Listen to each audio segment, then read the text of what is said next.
Oh my God. It's been a summer. And I'm not even gonna lie, it's been a summer because it's been the whole summer since we did this. So all right, we're back with Fuck It, We'll Do It Live. This is kind of an interesting episode this time. This is thinking about it on my way here, things are so much different since the last time we've done an episode. Indeed. Yeah, our lives all have changed and kind of transformed, and just glad to be here. Honestly, I mean, I'm glad to be. Can't really boil it down any other way. I'm glad to be upright, breathing, happy-ish. Right? But all my digits and limbs are intact. Yeah, I didn't cut all my fingers off with a lawnmower or something. Right. I didn't blow my lumbar out or something like that. I mean, I'm good. Like everything's. Nobody wants that. Yeah, nobody wants that. We're only slightly injured and slightly older and hairier and sloppier, but I mean, here we are. Yeah. So, no, this is an interesting episode of this interesting pod already. But Zach, I'll let you kind of explain first what exactly this is. But we both mutually had the idea to do this, but this kind of episode. But I'll let you kind of introduce it officially. All right, so this is our wants and needs episode. You ever feel like you've got an aching in your bones for something you're just not getting? Well, that's on you. What you need to do is you need to communicate what those wants and needs are. And that's what we're doing today with the needs episode of Fuck It, We'll Do It Live. So what we have done is we have both picked a band and put together, or dare I say constructed a playlist of what we would hope a live album from each of these bands consists of. Yes, indeed. And we were figuring this out because, we're big advocates of live albums in general.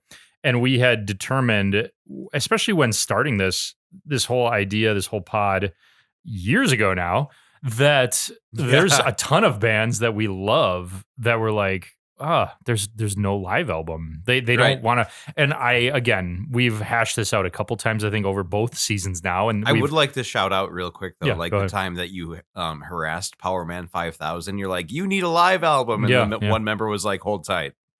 And then they didn't release a live album. They just dropped a new album. That's very fucking true. And I'm very fucking sad about that. Why? I don't know.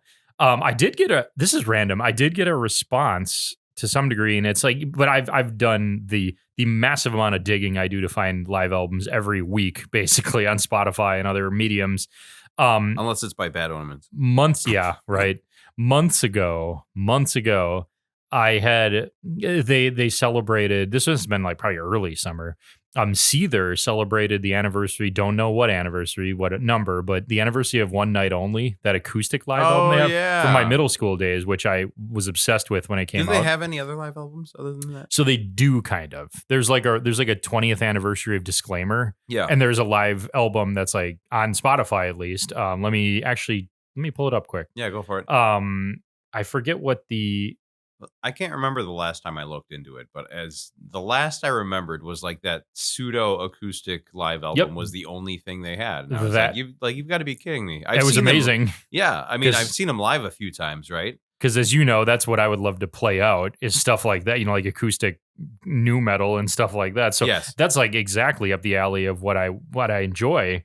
No, it was live from Hampton Beach Casino in 2003, and it's basically a extended play on Disclaimer's deluxe edition. Sure. On Spotify. Don't quote me on if this is on everything else, because I know you use YouTube Music. Right. I don't know. I'm sure YouTube Music. I mean, they are owned by Google. They have to own everything, right? Like every fucking thing has to be on there. Yeah, I mean, they're basically everything. So that does exist. However, what I'm getting at with that is they had shared it on Facebook that like, oh, it's the 20th anniversary. Let's just arbitrarily say, or whatever, this is the day we released it and whatever, that sort of thing. Yeah. And I wrote a comment under it like shit, man, you guys should release a new live album like today, like a plugged in electric live album of your stuff today. Long story short of that, just about a week ago, one of the guys from Seether liked the post. And he was going through and liking everybody's post, sure. you know, but it was still like mine was on the recent, you know, when how fuckface filters that stuff. It was the more recent one, and he had liked that one. I was like, okay, well, at least it's kind of towards the top. I'm like, I mean, but it was almost like I wish Power Man 5000 or Breaking Benjamin, as somebody that doesn't have one at all, would have liked that, because I would have felt like, oh, sweet. This is a band that I had discovered since we were doing this. Oh, they do have a live album from the heyday. They don't have one recently, which they need. But, you know, it's like, that's not like they're totally devoid of live albums. So I was like, okay, well, I'll still take a new one. But it's no Power Man 5000 or Breaking Benjamin or either of these two bands that we're going to talk about today. Well, like we said earlier in a past episode, it's a moment in time, right? As you were talking about that, I was thinking, you know, one of the things I loved, for one, like Breaking Benjamin, what the fuck? Get your shit together. Like, how do you not have a live album? Right. I remember. I don't know. I remember, you know, growing up after one of my really good friends, Nathaniel, showed me this band, taught me some of their music and shit, you know, like we found, like he was giving me their bootlegs. Oh, right? sure. Because streaming music wasn't necessarily a thing yet. They're bootleg live recording or just bootleg recordings. Bootleg live recordings. Oh yeah, also I suppose bootleg recordings of like not to go too far off track here, but he would give me DVRs with live performances on like the Conan show. Floppy disk. Yeah. That holds 3.5 songs. on the Conan show, and like some of it was a perfect circle. Like one was Judith, and James Keenan's got his hair all up in braids, and he looks like he's all coked out and shit. He probably was. He may have been, but anyway, yeah. You know, to go back to that, like they've got all of these bootlegs that, in my eyes, like I hold in high regard. Like I've got a live track of Home, which I don't know that they've actually officially released. Okay. And it starts with the Wicked Witch from The Wizard of Oz. Sure. Right? Yeah.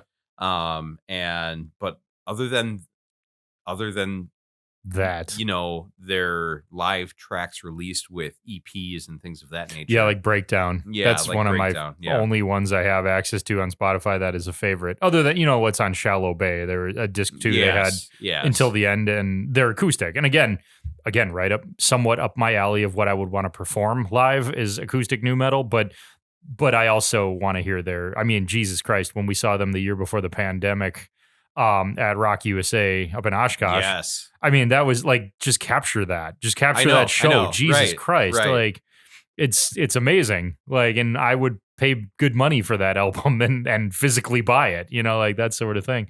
I've always wondered what goes into some of that, and we'll get into the episode here shortly. But, sure. Yeah.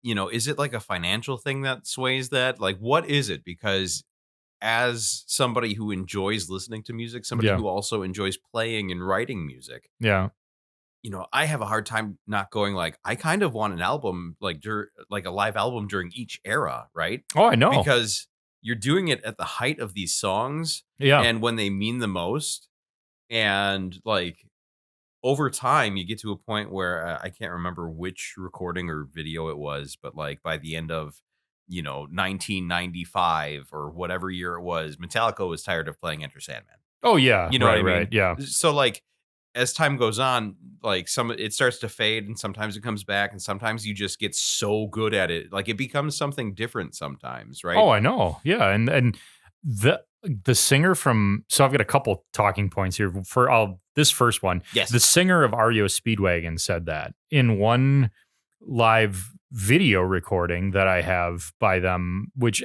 they turned into a live album this year, and I was very happy about it because it was a very good. They only omitted one song off the DVD, and I'm like, it's fine, because they closed with Riding the Storm Out then, as opposed to the other one, which is a mega heavy jam song.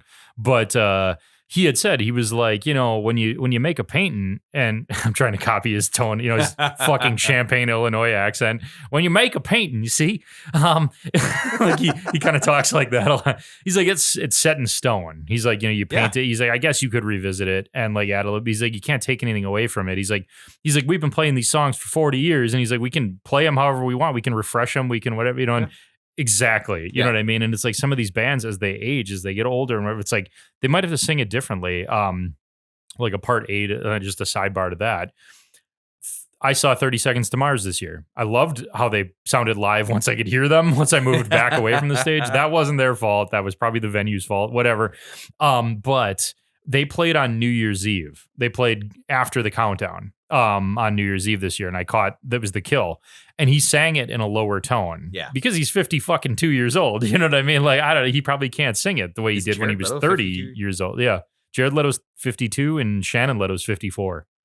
And I know they must be vampires because they don't look like it. Or they get a lot of fucking Botox. Drink from the same chalice of blood that Paul Rudd does. Or Red Hot Chili Peppers were right in their song Californication. Ooh. Pay your surgeon very well to break the spell of aging. You know, that whole shit. Yeah.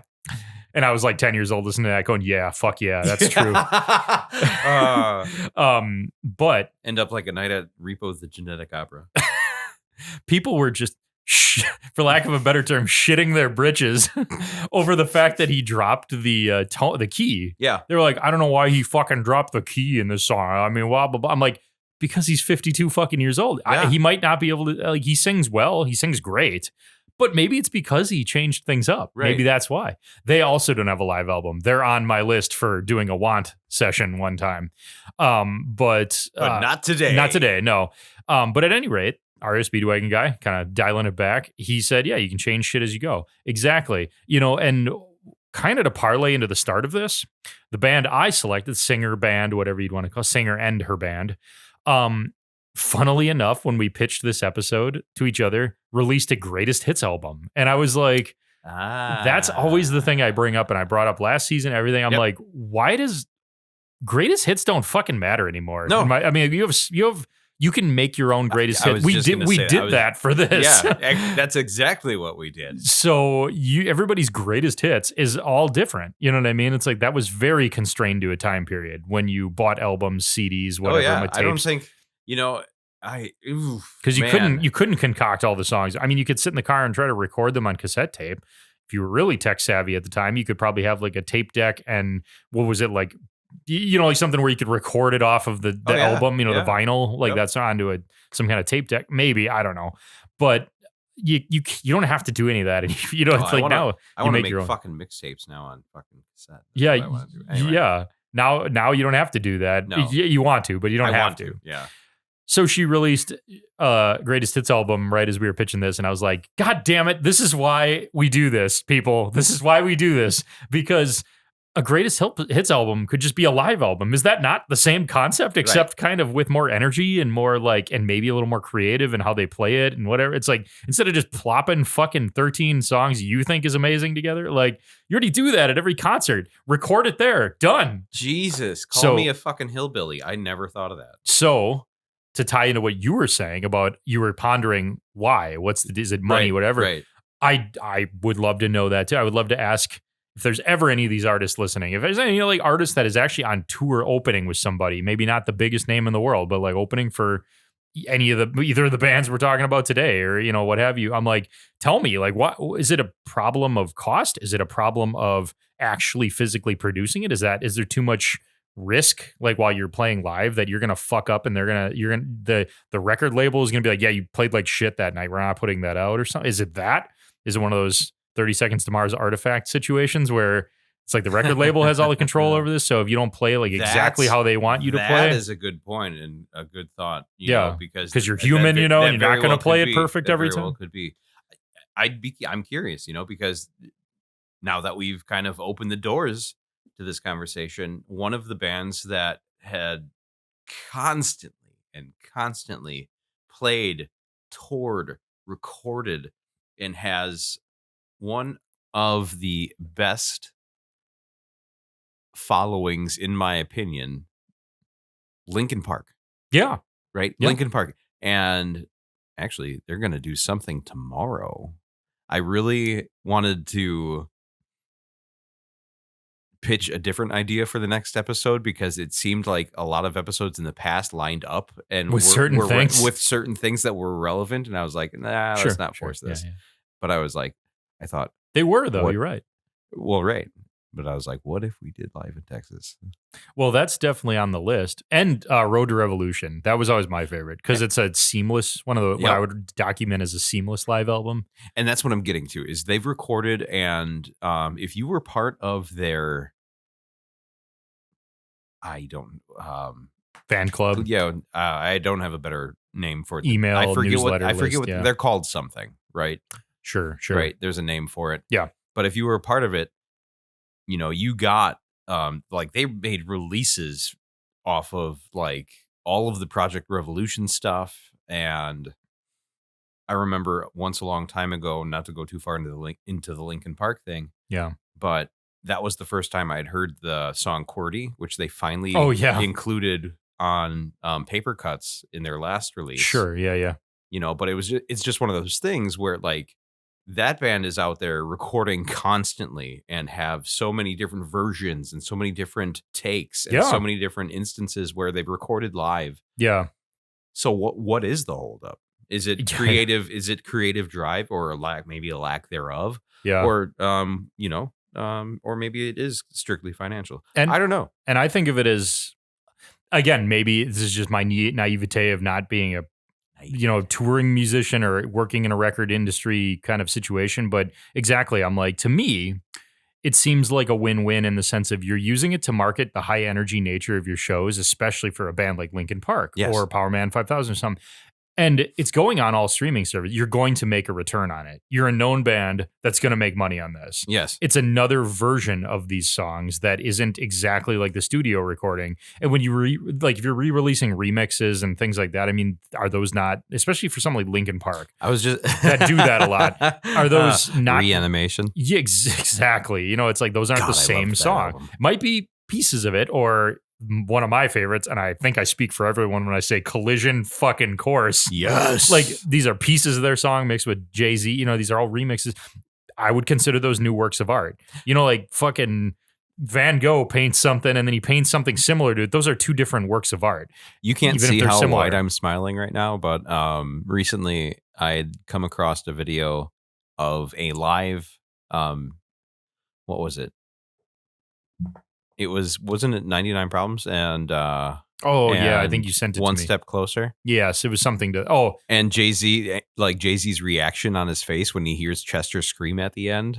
Very, very surprised and happy looking and like just shook. Yeah, that was my fucking favorite song on that album. It was like a 3-song one. Yes, it was like yes, 99 Problems. Was it One Step Closer? He's gonna look it up. I'm old now. I'm all for this.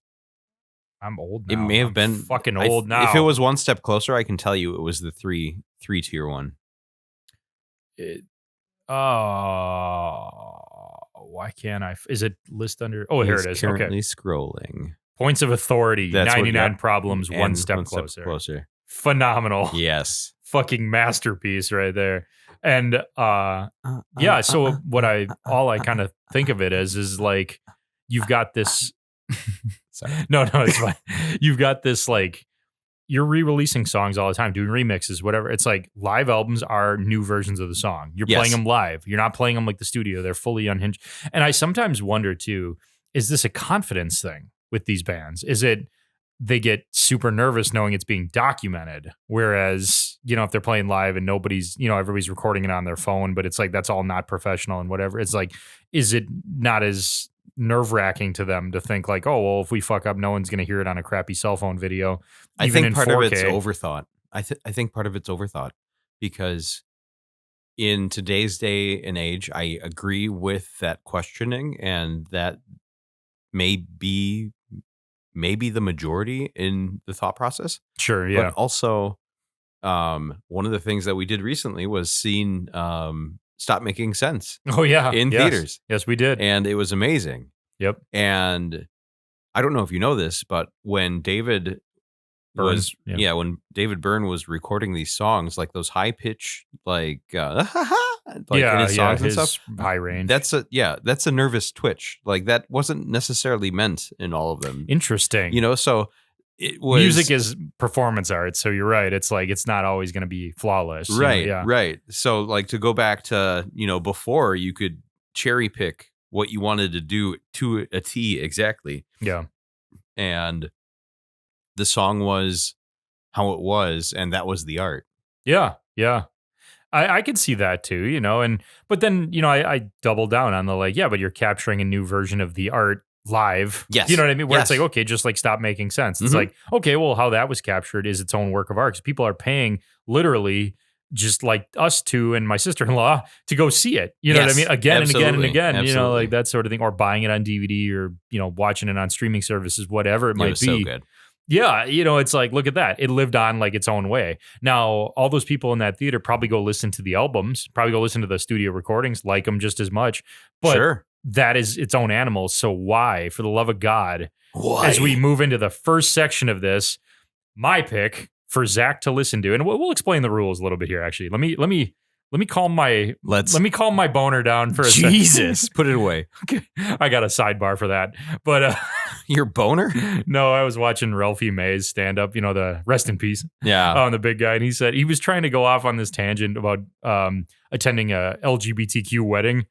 This was years ago now. This is probably when it was even less accepted, like even in today's standards. And he was talking about how he's like, they had pre-show entertainment. And it was like top notch. He's like, it's not like the bride's dumb sister or whatever. And he's talking about how she said y'all had pizza and y'all knew that was true. And he's kind of like got a lull there for a second. And it's almost like the crowd doesn't really, I guess, like it seems like they're not responding. Not very so all of a receptive. sudden he's like, or it's possibly, I'm sorry to everybody I'm about to say this, possibly retarded cousin playing trumpet with a boner. He's like, that boy's musically inclined, Lord Jesus. Oh, man. There's a hog on that boy. Like he's just going, they're all fucking losing it at that point. So let me calm that down and get back to the fact. Let's explain the rules.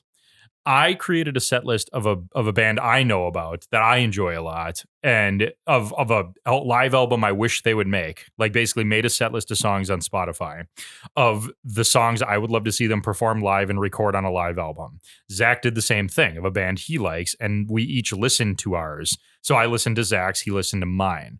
So how we're doing this is I've got my thoughts, for example, we're starting with mine. So the one I picked. So Zach's got his thoughts. And I'm going to chime in with maybe gap filler kind of stuff about maybe some insight of why I might have put stuff in certain orders or why I liked that song, why I included it. Yeah. And then vice versa. I'm going to share my thoughts on Zach's and he's going to correct me because I'll be all sorts of wrong with my analysis. So anyways, ipso facto, tomato, potato. Why in the holy mother of fuck did Dorothy release a fucking greatest hits album instead of a live album when that woman has the voice of a goddamn angel? A gritty angel, albeit. A gritty a angel. hard rock angel nowadays. The dynamics, I can't imagine. Why, for the love of everything holy, would she put out a greatest hits album on Spotify when I just made her one and told her to record it live? So, Dorothy, I'm tagging the shit out of you in this one on YouTube. Why? Why? So, I did one for you. So, in the event you want to do this, listen up. Here we go. So, Zach. Putting the screws to her. Putting the screws to her. So, Zach, you started off, right? All right. However you want to start it off, because I'll jump in as I go here. And we'll see how this works. It might be a total fucking train wreck. It could be. It very well could be. I've got to be honest. I had to do some digging. Like, I had to do some deep digging to get through the set multiple times. Deep digging? How so? Yeah. So, it's... she's got a great voice, and the band, I imagine, plays well. And in the past, we had mentioned bands. Oh, quick. Where you've never seen them live either, have I was you? just going to say, Okay. I've never seen them live. Yep. And in past episodes, you had mentioned, having to see bands live before they really have a take Yes. on you. Mhm. And actually, for lack of better terms, we'll say mean something. Yeah. Right. I think this is very well a possibility for myself in this instance, because I Sure. listened to the set list that you put together time and time again, Mhm. and I've got stuff. Sure. Yeah. Yeah. I've gone through it. I've got notes and thoughts and opinions. It was just really hard for me to do that, not because I didn't enjoy it. And I don't mean this in a bad way, because people are good at their craft and they know where they, belong, and you can do well in that. Yeah. But again, to emphasize, maybe I need to see Dorothy live to Sure. really Sure. appreciate what she's doing. I think you'd fall in love with her if you saw her live. I think let's start there, but carry on. But it was until I started to listen to it the last few go arounds, it didn't really envelope into something much more than me feeling like it was a lot. It was very much the same thing. Like you mean like the through the tone? whole set. Yeah. Yes. Okay. I get a classic rock feel. And so this is just kind of an overview. Sure. And none of this is bad, but it took, like I said, it took a few spins for me to really dig in and go, oh, okay, like I get this. This is cool. And I really I see what I see what she's trying to do, or I see what she's doing, and I enjoy this. In terms of her aesthetic or her tone, let's say. The tone, Okay. right? Because she is very much a blues oriented and maybe just straightforward rock oriented musician. I gotta say, I'm kind of happy to hear you say that, because she has changed aesthetic since my wife Ann discovered. My wife is a huge fan. Side note, I fill in on drums here and there for bands, and she has gotten on me now about, you should text Dorothy and tell her if she ever needs a fill-in drummer, you should, like, my wife is obsessed with her, loves her music. And I've seen her. Let me think here. No. Oh man. 1, 2, 3, 5 times. I've seen her 5 times. Nice. That's a good number. And I've seen her through 3 different eras, I would say. Okay. I hate to use that Taylor Swift ass phrase, but eras is definitely the way to say it. She did not coin aesthetic that term. style. No, but you know how everybody's gonna fucking rip me a new asshole for talking about Taylor Swift, because she is the Illuminati now, according to everybody.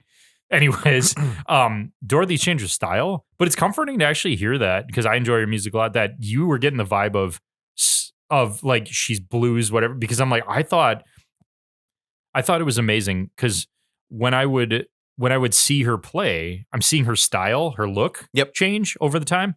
And I always thought that, like, maybe that's why I'm painting this picture of, oh, this time around she's a classic rock singer. This time around she's a hard rock singer. This time around she's a punk rock singer. You know what I mean? So it actually kind of makes me happy in some weird way, not like I play in her band or something, but that you picked up on a style, because I think her aesthetic often makes it look like she's jumping styles. Sure. So I'm glad that her music doesn't. And all of these songs take place over the course of everything she's done and released officially, right? Yes. So yeah, I mean, her aesthetic may have changed, but it's seemingly one style. Now, granted, it's gotten better and expanded. I could tell which songs were off of which albums. I could tell which ones were, there was a little bit more thought put into it. And, sure, with this album, they really thought about the tone for, what they were doing. Or at least from the batches of those songs from those albums. Sure. Yeah. Right? Yeah. So at the front end, it was difficult because it felt very samey to me between the guitar tone and the blues tone and the simplistic songwriting style. There's nothing wrong with that. I'll say that at the front end, because, art is art. And when it comes out of you, like, that's what it is. And it lives forever. Yep. Right. So I'm not knocking it by any means, but let's dive into these songs. All right. Did you go through each one? I did. Okay, good. Because that's what I did to yours. And I got plenty of thoughts. But yeah, go ahead. Ooh, all right. Let's fucking go. All right. All right. The first song was Gifts from the Holy Ghost. Yep. I felt like it was a great opening, and it was light, but it was driving, right? Sure. And one of the things that I don't like, good, bad, or indifferent, when I hear this song and her vocal melodies for it and the way the song was written, I hear Crazy Bitch by Buck Cherry. Really? Yeah. I don't know how we got there already. Well, we're here now. Holy shit. Yes. Yep. Okay. This is kind of fun because we're not talking about the same stuff. So I'm like, so I'll throw this in. Basically, that's her closer right now. And I don't know what prompted me to. Gifts from the Holy Ghost Yes. is the closer now. Yeah, I don't know what Interesting. prompted me to decide other than being obstinate. Like, no, fuck that. I'm putting that at the start of the set. But I think it goes either way. And I personally this time around thought it's got to be an opener. It's like Sure, eventually that sure. thing's got to be upgraded to an opener because it's a sing along part Yeah. that kind of Yeah. uplifts everybody, that sort of thing anyways. And I'm like, You know what comes to mind when you say that? What's that? Wanna Be Loved by Papa Roach.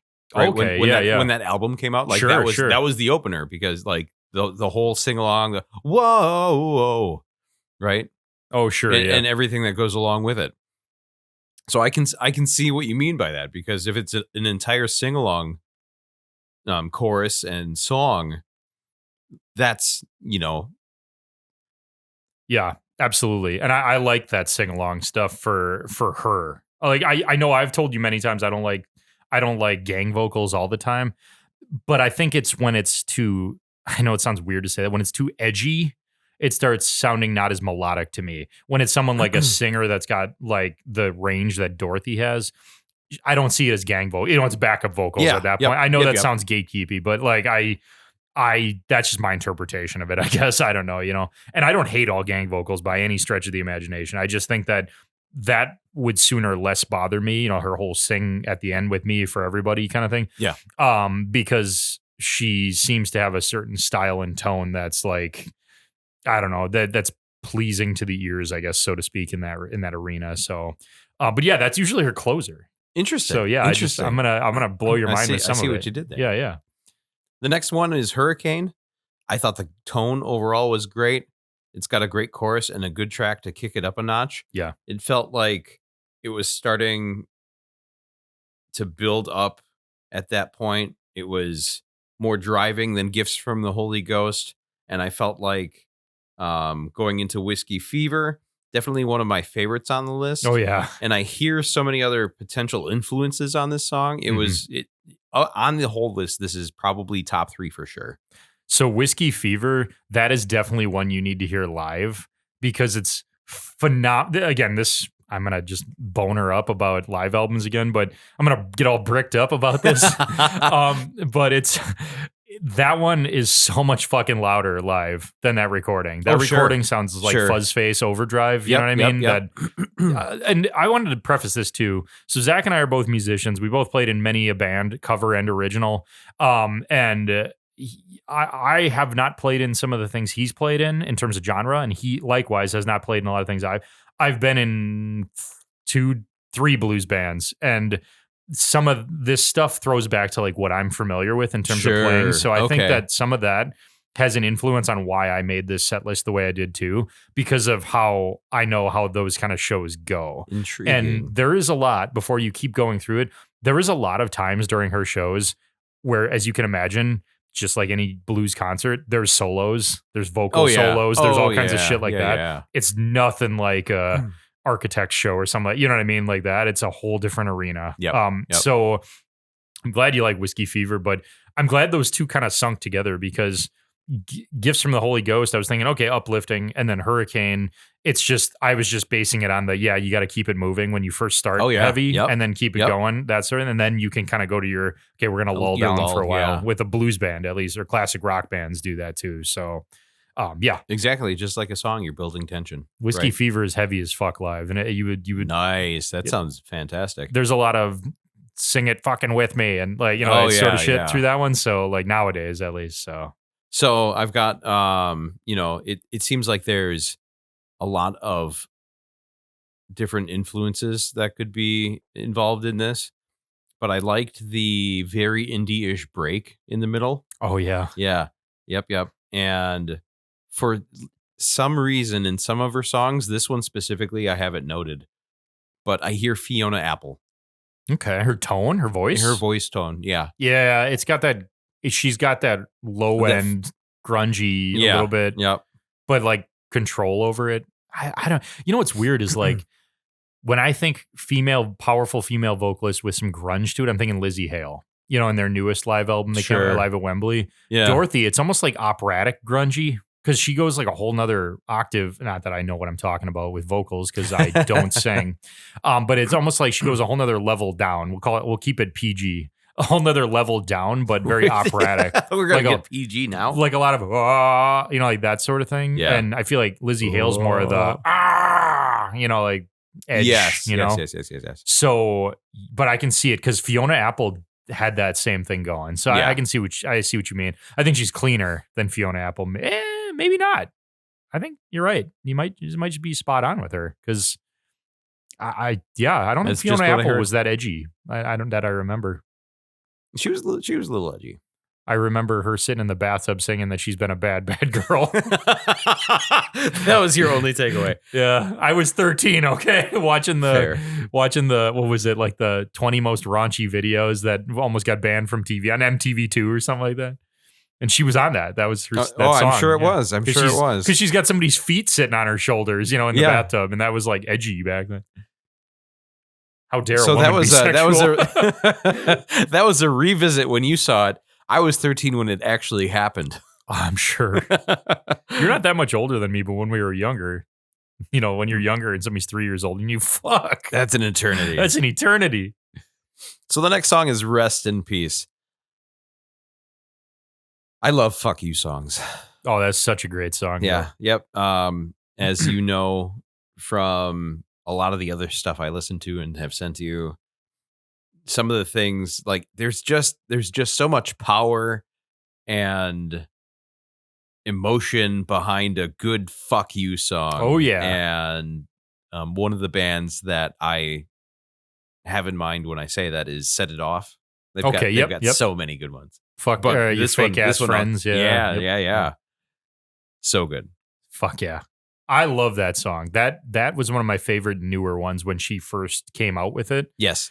Not just because it's a fuck you song, but this too. I think you and I are also when we're alike a lot with music, but the parts where we divide is like I like slow, heavy, like bluesy kind of, like, and you tend to err more towards the 2/4 time, based on the band we'll talk about that you picked out for me, like some like more 1/4 2/4 like fast shit, like, which again that's just differences between you and I here and there, but like Rest in Peace, I like it sounds more powerful because it's a slow song, you know what I mean, or it's slow drum beat. It's not it's like some of those are just so fucking triumphant live, you know what I mean, because it gives you a chance to like feel everything and not just be like overwhelmed by everything, you know what I mean. Yeah. That's my opinion on that. But yeah, I loved that fucking song when it came out. I felt like this part in the set list, the track was swinging back to slow jam energy. Yes. Yes. You picked up well. And then we went into Ain't Our Time to Die. I felt like that was a very 60s influenced guitar, and it's fantastic.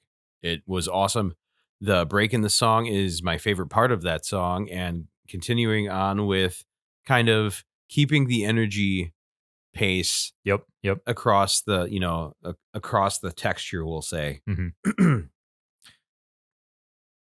That's all I had to say about that. So I don't know if you have anything to add to that. So it's kind of like I have something to add, but it goes through the next one, the next one, and the one following it. Okay, so I'll go on with Freedom. Yeah, go ahead. Yeah, because I'll sum those three up. Go through Flawless. So that's the thing with Freedom. I felt like I started to pick up on, and this was based off my first listen through, and it kind of grew as I listened to the track list more and more.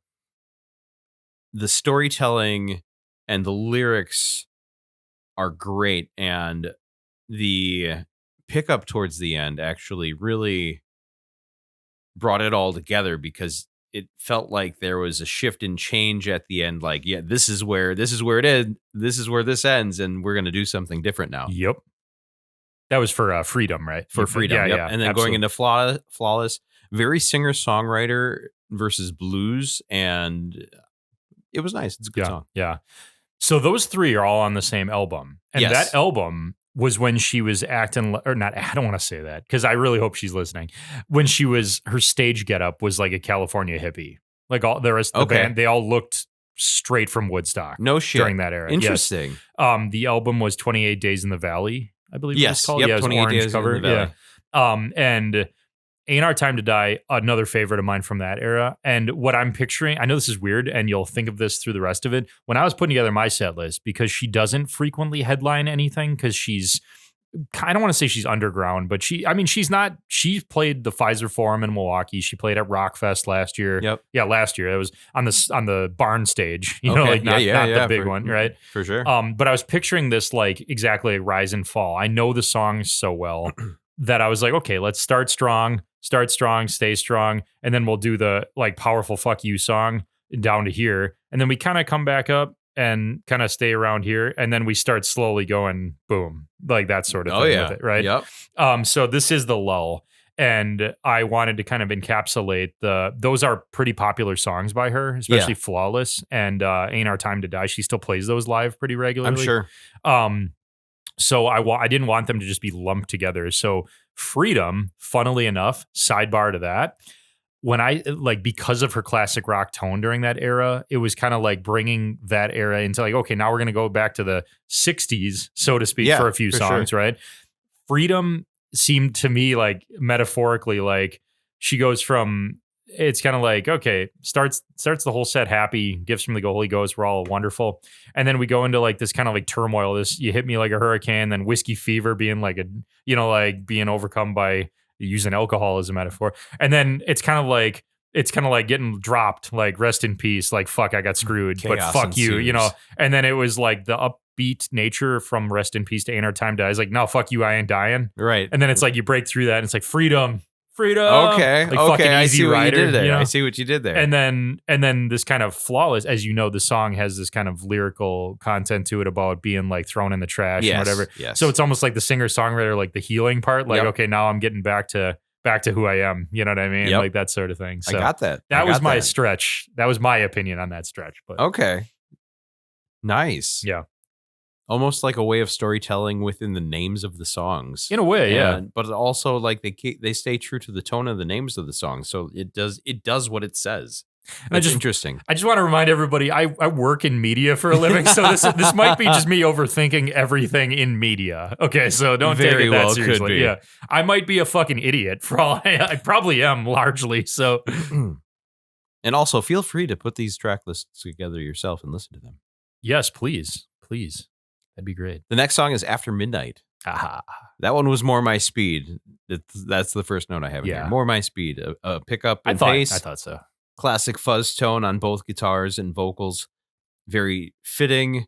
And Dorothy's got a great vocal range. Mm-hmm. Oh, yeah. And then from there, we go into Down to the Bottom. Another driving song with an upbeat. With an upbeat. That's what I wrote. A very driving song with an upbeat. And real quick before you go into that, yeah, the fact that I love the fact that you were like, hey, that one's more my speed. Just like Whiskey Fever. Yeah. That was the punk era. That was like her first album. That was a little more gritty, punky. Yeah. Like I would argue to listen to it. The one where she's got the scissors on her tongue. Yeah. I would argue you to listen to that. I think I've listened to it a few times already. I was going to say, you'd probably like it cover to cover, I would say. Or front cover to back cover, whatever. You would front to back. You would fucking you would enjoy that. Obviously, you know that definitely. After Midnight. What he's trying to say is this album fucks. Yeah, this album fucks back. You're gonna fuck with Dorothy, like she'll fuck back. Now it is. Oh my god. Yes. So, Down to the Bottom, another driving song with an upbeat. I get a very Pretty Reckless vibe from this song. I didn't, but that's a good observation. I didn't think about that. Yeah. Yep. Then getting towards the end here, right? We're closing it off. We've got Missile. Yeah. I felt that the keys were a really nice addition because throughout most of these songs, there wasn't much accompaniment, Yeah, right? right. Yep.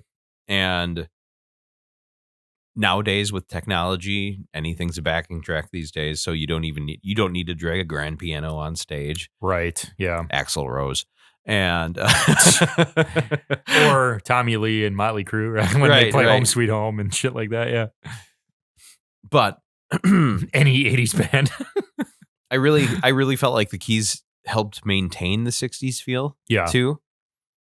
And then from there, do you have more? So yes, and now we're moving into, for my storytelling, I just want to throw in there because I started that whole, I opened that whole Pandora's box of like why I organized things the way I did. Yes. So now After Midnight comes after, Flawless being, okay, singer-songwriter. I've rediscovered who I am. After Midnight is like, okay, now she's learned her lesson. Nothing good comes after midnight. You know what I mean? Yeah, That sort of thing. All right. And then, so then we get to this point where like she seems to have met somebody again where it's drag me down to the bottom, like tumbling Holy your ass shit. all the way back down to the bottom.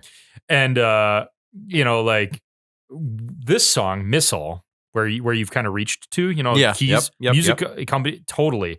But what I find interesting that you don't know, and that Anne and I have observed since seeing her 5 times now, she does not play this one live. And this was her first big hit.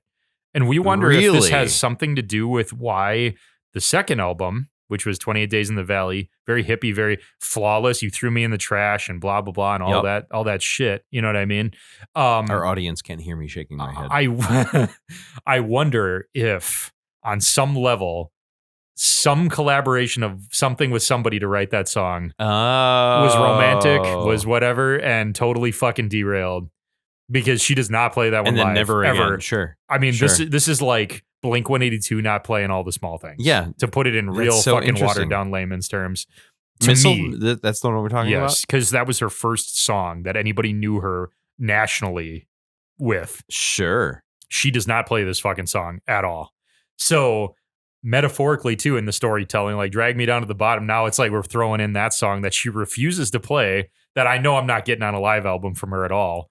Because she doesn't play it at all, it seems like. But I start wondering, even though that's the only one where the lyrics, I'm always like, this war is mine, like that's like where she's kind of coming to terms with maybe I'm just this person, like that sort of thing in it. Yeah. So yeah, just a little fun fact about that. That is a popular song by her that I would argue launched her into like getting known more. Yeah, absolutely. And doesn't fucking play it. Didn't fucking play it the first time we saw her, as far as I remember, which was in January. It was my wife's birthday in 2018. It was almost 7 years ago.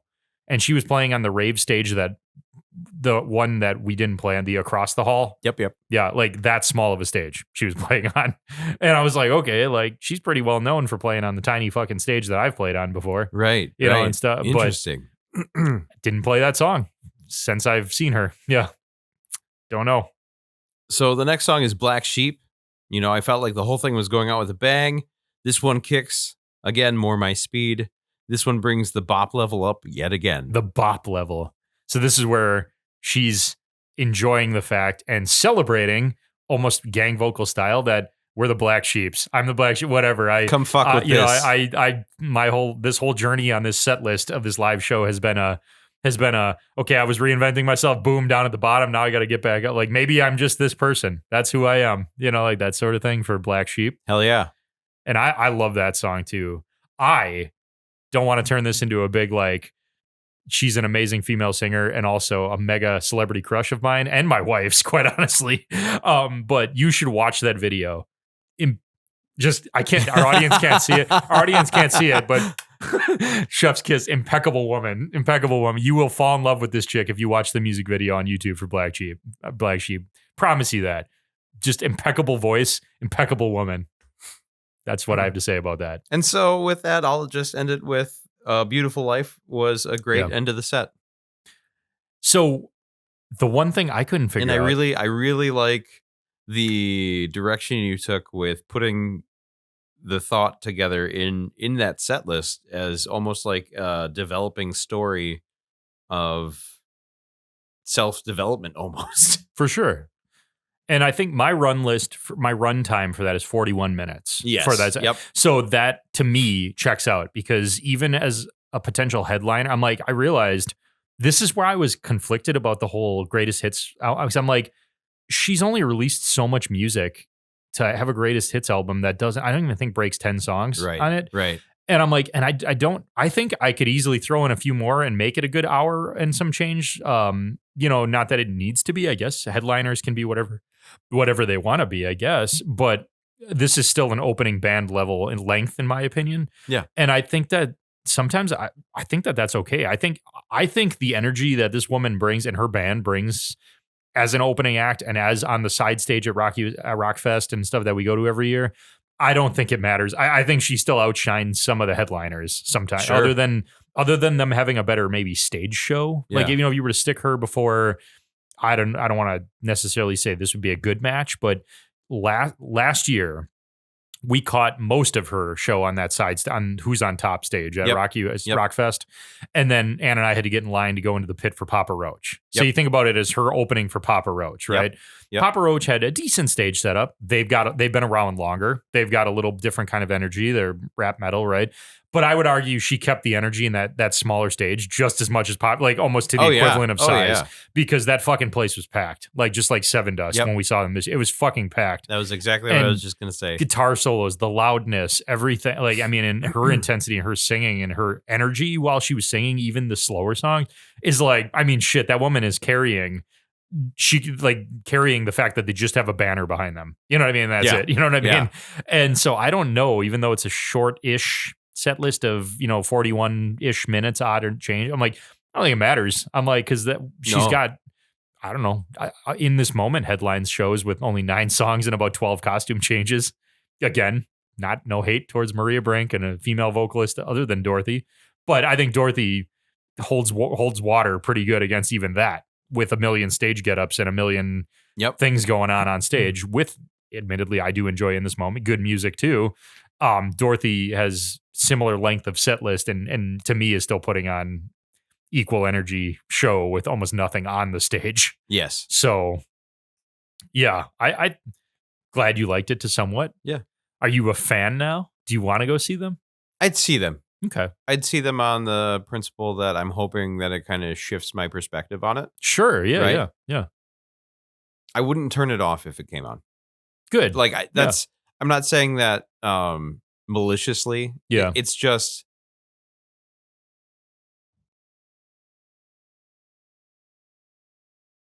long pondering pause. long pondering pause. I wouldn't turn them off. Yeah, and that's sometimes that's all that matters. I mean, it does, like, I mean, I'll say, like, we didn't introduce what band you're doing. We'll do that after the break. But same goes for me, as you all find. Like, I'm definitely more of a fan of what, we're about to talk about with Zach's band than I was. But exactly, I'm like, well, I went with you to see them live. Yes. I don't know if I would go on my own or if I would bring Ann to see them live, but I have respect for them. They sounded good. This got me more into them and doing this experiment, so on and so forth. Sometimes that's all it really takes. Right. And then, like you said, I think that goes back to what we always kind of talk about on this show, is like, this is why live albums matter, because it's a whole, now think about that too. And we'll talk about this for years. Think about that. If this was a live album, do you think your perspective, it's just a guess, but do you think your perspective would change a little bit about it if you heard how they're playing these songs actually live on a live album? Yeah. Yeah. I mean, I feel the same way about your band because I have seen them live. Right. So I was just going to say that was the first time I'd seen them live also. Yeah. And it was like, and that's why I want to see Dorothy live, because there's so much more impact and so much more value in that, because they're putting out, and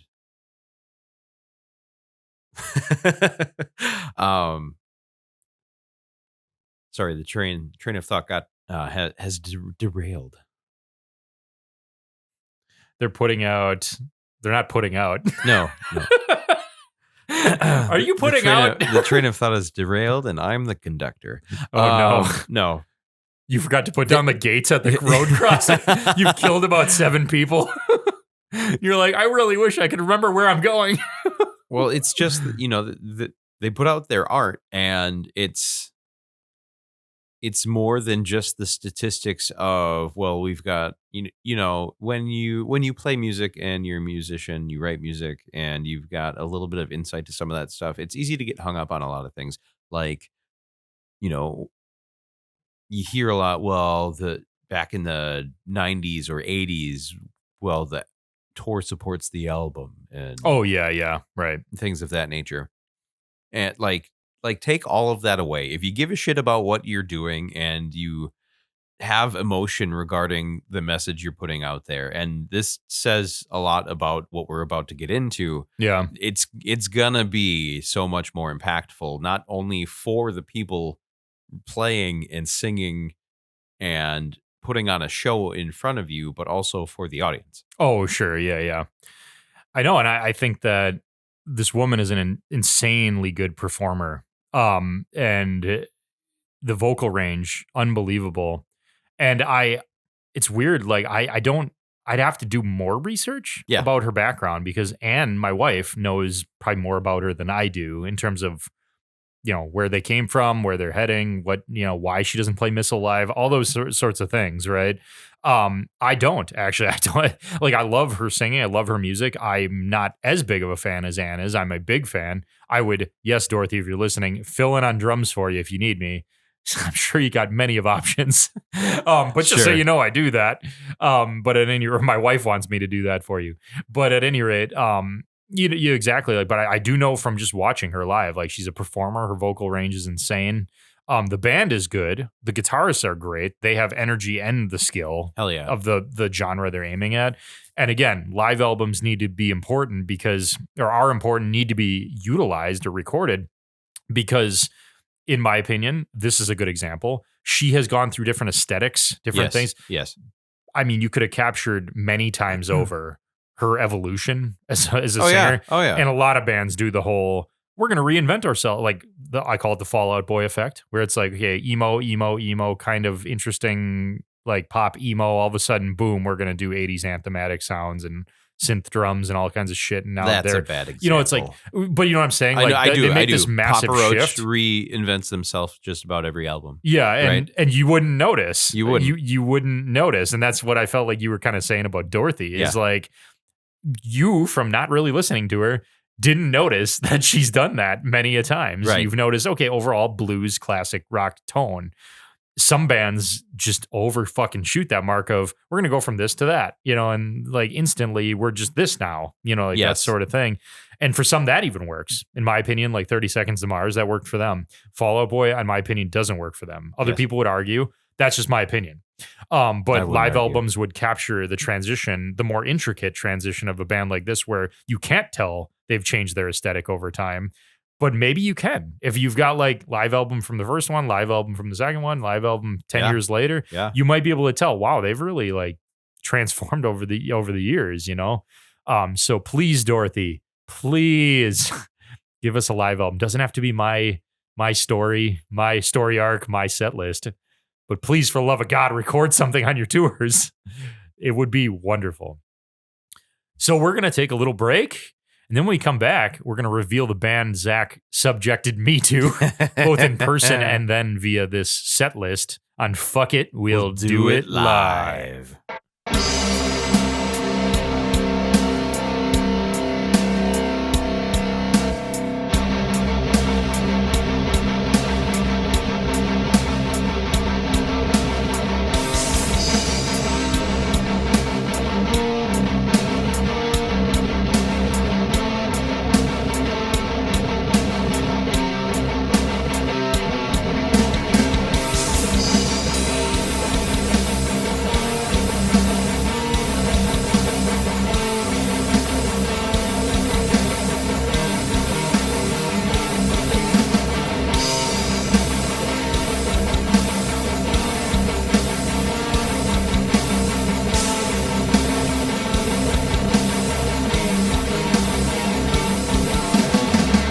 Welcome back. So, in this episode, let's recap a little bit here. We talked about Dorothy and the impeccable woman and singer and everything that she is. Yes, we did. So that was my want. That list was my want. I think I turned Zach into a fan a little bit. Yep. I'd say Now, Zach's want is a band, even though he hasn't seen Dorothy, the band that he did his want around was one I have seen with him just this year. And it is While She Sleeps. Yes. So, I don't know if you want to do a little background very briefly. Because I, again, just like you knew very little about Dorothy, I know very little about While She Sleeps. And I have opinions about the live album you created. But I don't know much about them still. So they're from, I want to say the UK, Europe. I don't know if that's the same damn thing. Like my United Kingdom and Europe. Yeah. I would say if they're from the UK, they're from across the pond, right? Yep. And I'm trying to pull up my notes while I'm talking. No, that's fine. And I don't know a whole lot about their backstory. I can tell you, if anybody is interested, yourself included, they have for the last, I don't know if they released one for this album, but for the last 2 or 3 albums, they've released like a short half an hour to an hour documentary on like the making of and like putting together and some of the stuff that they've been going through during those times. I like really documentaries. Cool. What I love about this band is that they, like, this is art to them and it remains as art. Like, they get together and they record and demo stuff in what I assume is their own studio. Sure. I don't know if everything's recorded there too, but you know, in some scenes of these documentaries, there's an aerial view of like the common area. Yeah. And there's a big wooden picnic table with the While She Sleeps symbol like burned into it. Oh, sure. Sure. So like they take the art of it to a whole extent. Yeah. And so to include this latest album they released, they contracted somebody to create what the album was going to be. Yeah. Which was their symbol etched in glass. Mm-hmm. And this guy like took a pick and a hammer and broke it. Oh, that's why that explains the stage get up too when we saw them in Illinois earlier this year. That there was like the word sleeps looked like broken glass, like shattered glass. That's why that is. Yeah. And so they take it, I mean, I would say very seriously. Sure. Right.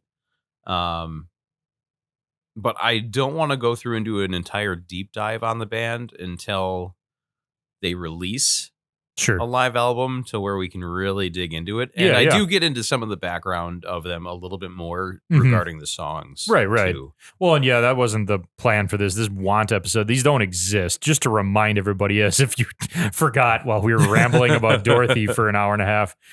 These are not actual live albums, He was never there. And I want to verify this with you because I did this for me. Nor is this a set list from an actual performance from the this is made up by Zach and I. So yes, this is a very different kind of episode format that we will do randomly throughout in pushing a lot of these bands to do live albums. So yes, absolutely. We can definitely re-explore more about both these musicians, bands, what have you, when they actually do a live album, because this in no way is like something that they've ever done before anyways. This is just something we've made up along the way.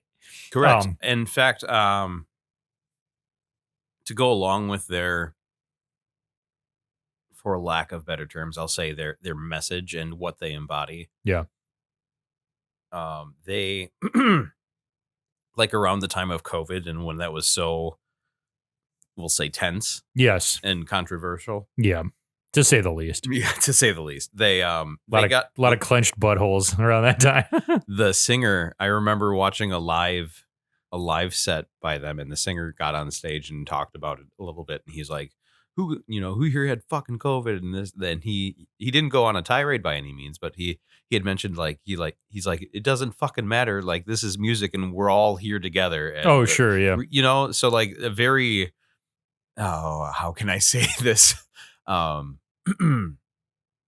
very,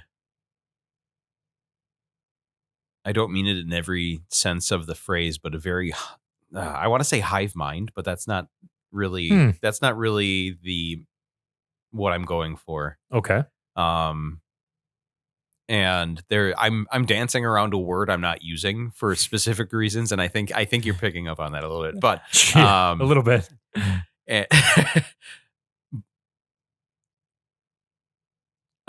we'll say a very very united mentality, right? Okay. Right. I know I know what you're aiming at. Yeah. Yeah. Yeah. So, and that's what I really like about these guys. They are almost essentially homegrown. I think their first two albums or first one album was released through a studio, Sure. Yeah.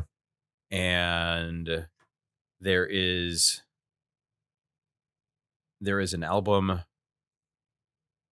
I don't remember what the album is called, but the song "You Are We" is on it. Okay. And Okay. that album, I think, was their first endeavor into funding their own stuff and Got it. putting everything they've got into it.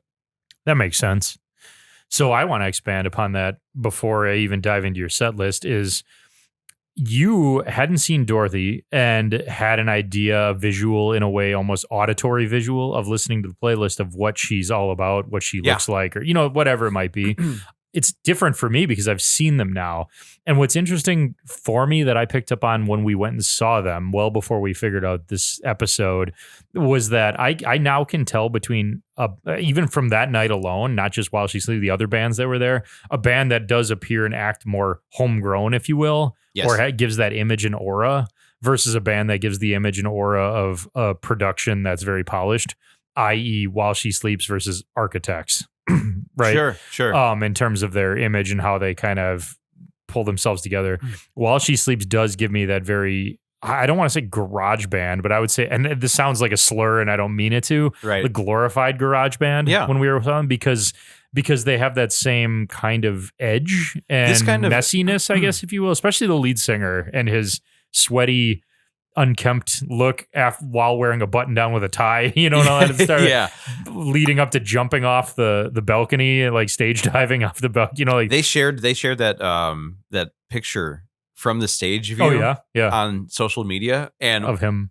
Jumping off there. And Yeah, I yeah. remember that moment because I was recording it. Yeah. And I was trying to zoom in to see if I could see us on the balcony. Oh, really? But Yeah. we were just cut off. Oh, I know. I was like, shit. I was So, going to yeah. send it to you. But Where was the theater? Is the Majestic? no, it was What the was it called? Riviera. Riviera. That's what it was, in Chicago, in North Chicago. And so he climbed basically what amounts to be a Balcony, balcony. You know, it's like a very ornate looking theater, so it's a very ornate looking balcony. Yeah. Like the whatever. like It's where a, Lincoln got shot. Yeah, yes, like where Lincoln got shot, basically, and jumped off of that onto the crest, stage dove, basically from that. So what I'm getting at is like they like that, while also having like a real nice video backdrop of the word "sleeps," all looking like shattered glass, and having music and I will dive into in my analysis here, song by song, of certain songs that sound real.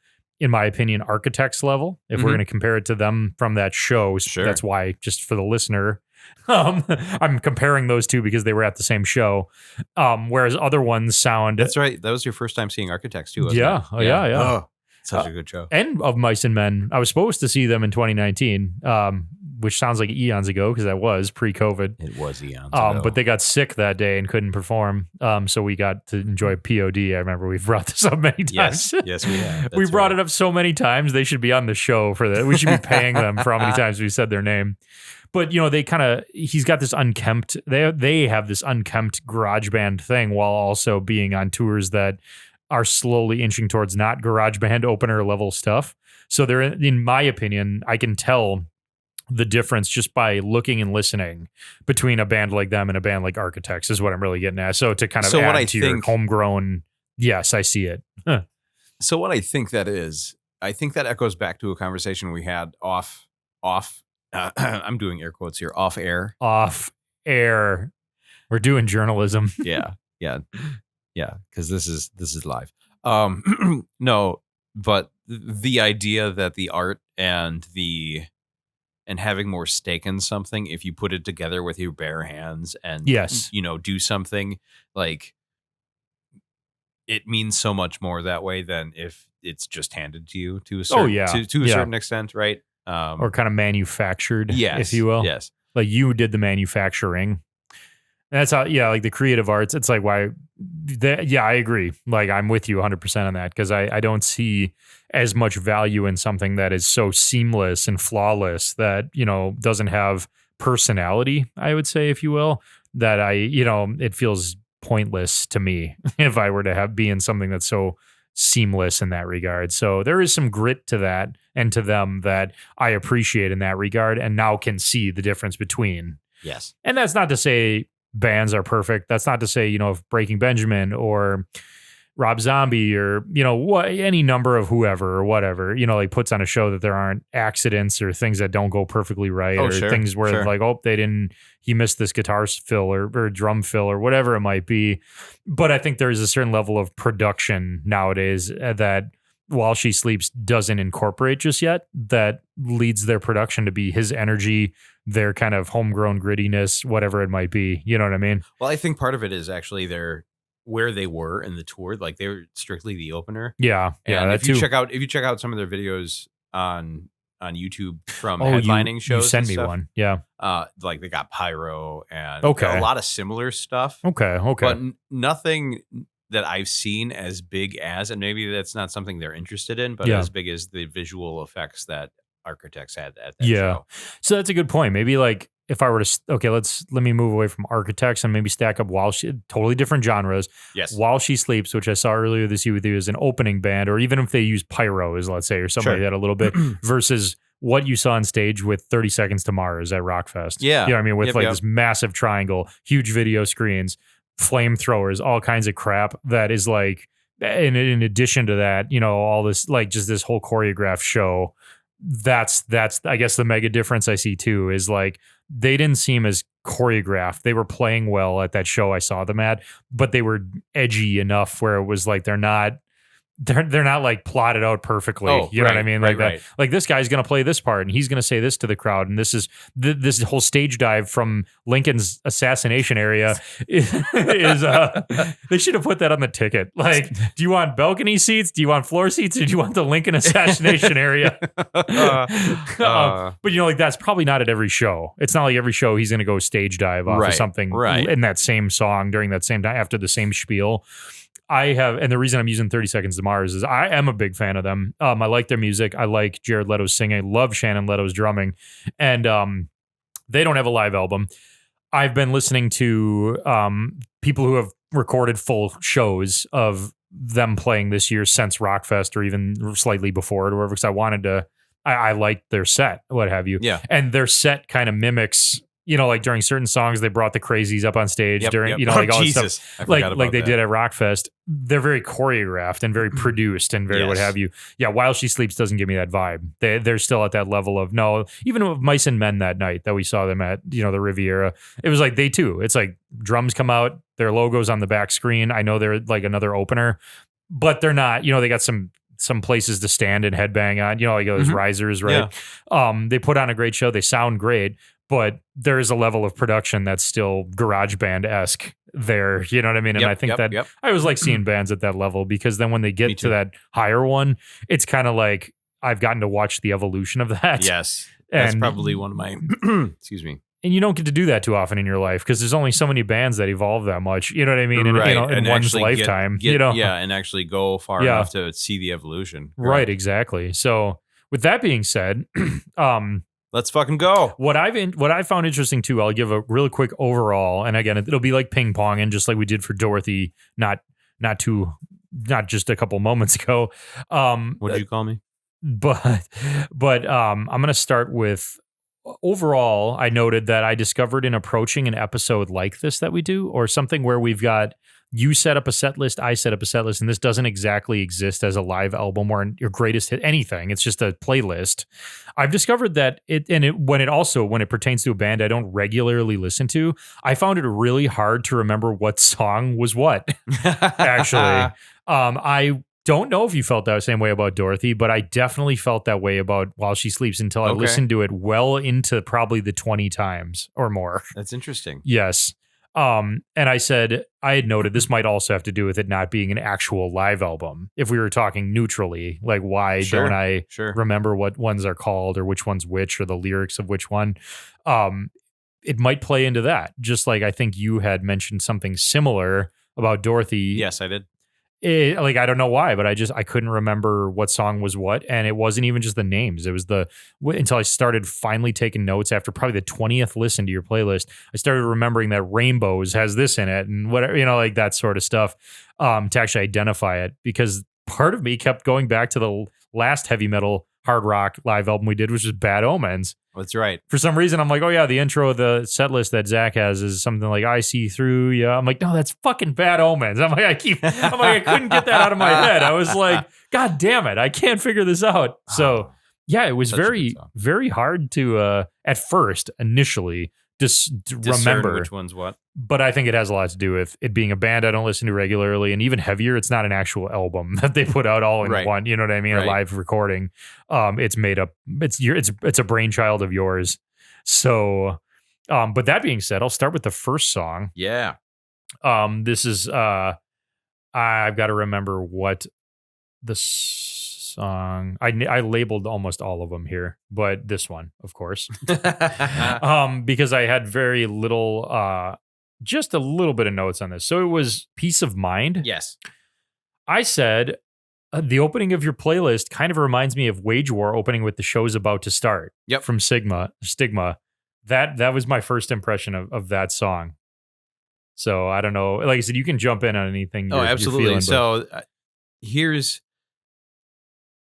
I guess, do you want the breakdown before jumping into all of the songs? No, we'll go like how we did before for Dorothy. Well, not the breakdown of all the songs, but I mean, in general, right? The idea for the set list was that go ahead. This was we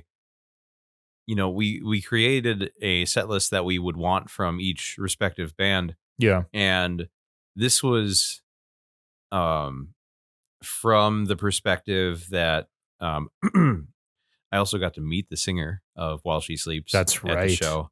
And he said he was going to be back that they were going to be back for a headlining tour next spring. Nice. Right? So this was kind of built off of that idea a little bit. It's like, if there's going to be a live album at any point in time, especially for them, like this is it. This could be it. Right. Yeah. That's a good point. They better be listening. Well, we'll tag the shit out of them. So get them. And so the idea was that this is what the new album starts off with. Yeah.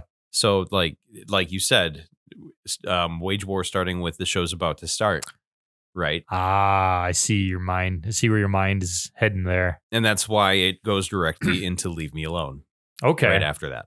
Just like Self-Sacrifice. Yep. At Summerfest. Yep. All right. Yeah, so this is where I actually start writing the damn names down, because I don't know why I didn't put that first. I mean, it's just because I had one note on it. Shouldn't have merited. So I got a few notes under each one. But the first thing that Leave Me Alone, interesting song. I think it starts intense in the verses, and it seemed like, I think it was the pre-choruses seem a little slower, softer, whatever you would say. But I noted that I could hear the singer's accent, to speak of where they're from, the UK. I could hear it in the start of and certain parts of Leave Me Alone. So I found that kind of interesting.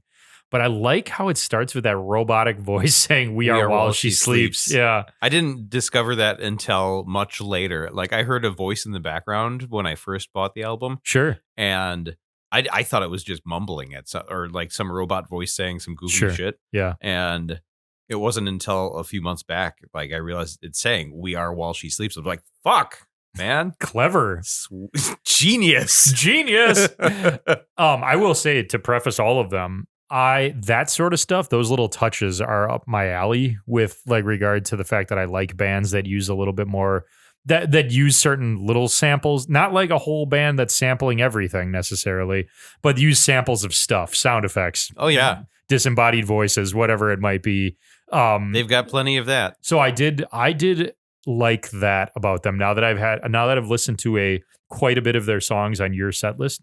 So that was the second song, and I would say it was a banger of sorts. It was up and down in terms of like heaviness for being following the, like, what I would call like a pre-show opener. Like that's kind of Yeah. what I consider the show is about to start. What I really like But- about that song was the fact that it was so different from I felt like it was so different from everything else that they've done. Mhm. Even like, to put it bluntly, the chorus is the chorus and it's the same thing every time. Sure, yeah, You know, yeah. leave me the fuck alone. Yes, constantly. Which I mean, I don't, Which sounds like a mind-numbing mind fuck, like But- during it, in a good way. It's in a not- good yeah, way, yeah. right? Right. Like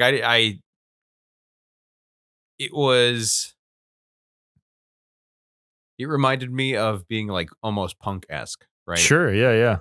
Well, yeah, it had this certain type of, again, going back to that word edge to it. During for it being the second song, because like the first one, I think everybody, I shouldn't say everybody, I and probably a handful of people, a handful of the millions of people in the world that listen to music, millions upon millions. I think I, for one, always kind of expect the intro of a show, the first song, to be like the ass kicker. It's like, holy shit, hang on to your, because I grew up listening to bands like Mudvayne and stuff, you know what I Yeah. mean? Where it's like, of course, when we saw them at Rockfest, when Ann and I, my wife and I saw them at Rockfest 2022, they opened with Dig. So it's like, okay, of course, drop the curtain. Here we go. They're fucking loud. It's an Yeah. intense song. Not all bands do that. Like I a lot think of them it's have like that dependent- build up song, like the show is about to start, and then it's boom, self-sacrifice, like Wage War, if I'm referring to them, you know. Yeah, I think it's relevant to also the album, right? I put it that way, or put it in there that way because of the album. Sure. And I think some of that's subject to change. For instance, to use Papa Roach as an example, Yeah. right? A band that you would imagine come out guns blazing, just haul ass Right, right yeah, through, yeah. right? And when it wasn't the Paramore sessions, was it? Depends on what your brain is They cooking. opened with the song "To Be Loved," Oh, yeah, yeah. you know, and it's an upbeat song. It's a very driving song, Yeah, but yeah. they've got a lot of heavier shit. Oh, yeah, exactly. But you know what I mean? Like maybe I'm looking at it like a cliche thing like that, where it's still a maybe. driving song, you know? Yeah, Not that the first one wasn't, that Peace of Mind wasn't something that was kicking, but this one definitely, like there were parts of it that are still like they'd matched. Like you said, Yeah, it's the first yeah, two yeah. songs of the album. That makes sense to me now. I did not do that for mine. So that's Right. that makes a lot of sense though. Then though we go to Systematic, which was a more high energy, or is more high energy. So maybe the intent was to lull listeners into a heavier tune slowly but surely, other than just the order on the album, because that one was way heavier. You know what I mean? Like so that was off the previous album, yeah, right. right? And I just kind of took things into, you know, us having played in bands together, and also Yeah. having been, excuse me, having been in other bands. There's, whether you like to think so or not, like there's an artistry behind putting a set list together. Right. You know what I yeah. mean? Yep. So, and that's just kind of like, I put this together like this was a grandiose live album that needed to be put out there. And Sure, I was yeah, part yeah. of the band, and this is what it would be. As Asking Alexandria's singer said at the Hogfest when I went this year, he was like, you could be a doctor, you could be a nurse, you could be a police officer, but you ain't writing a fucking set list. It's hard. Yeah. That yeah, was man. good, yeah. So So Systematic was off of Sleep Society. Yep. And the songs that I picked for this list were off of the deluxe edition of the album. Okay. Okay. So maybe not all of them on the regular one. Not so there were songs on the deluxe version of the album that weren't on the regular version, but I didn't include them in this set list. And looking back, and after I realized that I had done that, there's a song called Eye to Eye, Okay. which they released well after the album. Wait. That's not a cover of the Powerline No, song. it's not. No. Although that It's would've only been- Powerline, the biggest rock star on the planet. Jesus. And so it included the song "I Do I," and I should have put it on the set list because it was kind of a staple moment for me in regards to like listening to this band. Yeah. I I heard about them when their album So What came out, Sure. and during COVID they released Sleep Society. Yeah. And then in between albums they released the deluxe edition, which included a different version of, where is it? I believe it's Sleep Society, and that's the version you heard on this list. Okay. Right. Okay, that might clear up some things when I get to that one. So now getting back to it, Systematic was one of my favorite songs off of that album. Oh, for sure. Okay. Right. Yeah. And the opening line in the entire song is "This world is broken," and it goes right into the sample. Oh, yes. Okay. So this one was like some of those little details were obscured for me in this one because initially it was a little shouty for me, but I actually found it more enjoyable than not the more I listened to it. Yeah. And again, I noticed I could hear the singer's accent throughout the quieter parts. Mhm. And I don't know why that stood out to me so much in this, but I think it's because I know from you telling me, from you being a fan, that they are from Europe. Mhm. So yeah, that keeps standing out to me on some of those, but it grew on me because at first it was okay, yeah, and it sounded so it was noticeably different than, in my opinion, the previous songs, I guess, if you will. Yeah. And then what follows is Rainbows, which Yes. also sounds drastically different compared to me. Remember, this is just Yep. my review Yep. compared to the ones prior to it, Systematic and Leave Me Alone, all this stuff. Rainbows has some screaming parts I like. Largely, they sing in this one, I noticed. Yep. And I liked that mixture. I liked the screaming, and it's like both those mixtures needed to be there for this one. Yeah. And the Rainbows funky vocals back and forth over and over again is, again, definitely my style. Yeah, I really enjoyed this one. And so one of the things that was hard to do was I found one of their live sets from this year Yeah. that they were headlining over across the pond. Yeah. And I had to not watch it Okay. because I didn't want to see what it was until after we did this episode. Sure. Right. But I did catch that they opened with Rainbows. Really? Yeah, I could see. I could see like that's it's good. That's like the It's a thing good where one. it's like a high energy kick you in the nutsack and or cooter, depending on what you got down there. Like right out the gate rather than a build up. I personally like what you did better because in that regard, because I like the build up, because I like bands from this genre, the newer ones nowadays coming up, to do that. I don't always like the come out kicking your ass completely nonstop. That almost also grind you into the floor. Yeah, and you know what's funny is like when I was listening to it today, while I was wrapping up some things, I actually thought for a second, I still felt that way. I was like, I like the build, and I reminded myself of that. And I'm like, I wonder if that has something, even a little bit, to do with being a drummer, because I know how demanding it can be to play fast songs like nonstop straight out the gate, where you're like 4 or 5 in and it's like you don't get a fucking break. Right. And like I don't know if that's clouding some, and I'm still a youngish guy, but I'm like, and I consider myself physically able to do all those sorts of things on drums. But even the band I've been filling in for and stuff, like I like their stuff is pretty fast for the first batch, I would say, until like song 5 or 6. And it's demanding, even being like country and stuff, you know what I mean? Right. So like I think when I hear a band go nut balls to the wall right out of the gate, I'm like, that takes a lot of endurance, more than other musicians realize for like that genre. So maybe it's clouding my vision a little bit, where I'm like, oh good, you gave the guy some time to warm up. But I was like, I don't know. I mean it's they're heavy in general. He better have been drumming in the changing room in the back. Yes, he's better be doing all the warm ups. Yes. I do warm-ups and I'm just a local guy. So for my notes for this song, I've got look at the fucking rainbow. Look at the fucking rainbow. I had to. And I never imagined a song called Rainbows like going so fucking hard. Going so fucking hard. And there's a groove to it that I love. Yeah. And like the rhythm groove to it, I don't remember where exactly in the song it is, but the ba-da-ba-da-ba-ba-ba. Oh, yeah. Right, the guitar chuggy. There are certain, and I'll get to this in a few songs especially, but there are certain guitar tones, guitar riffs. I'm not a guitar player. Me neither. I only pretend to be one.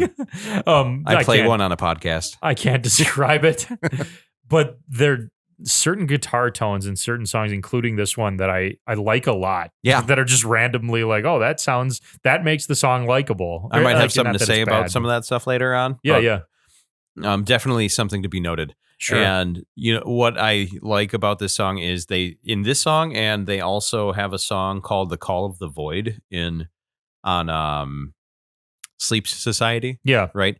And they seem to mention the void frequently, which I find pretty cool. And I don't know if this is historically 100% accurate or not. Sure. But I learned recently that, like,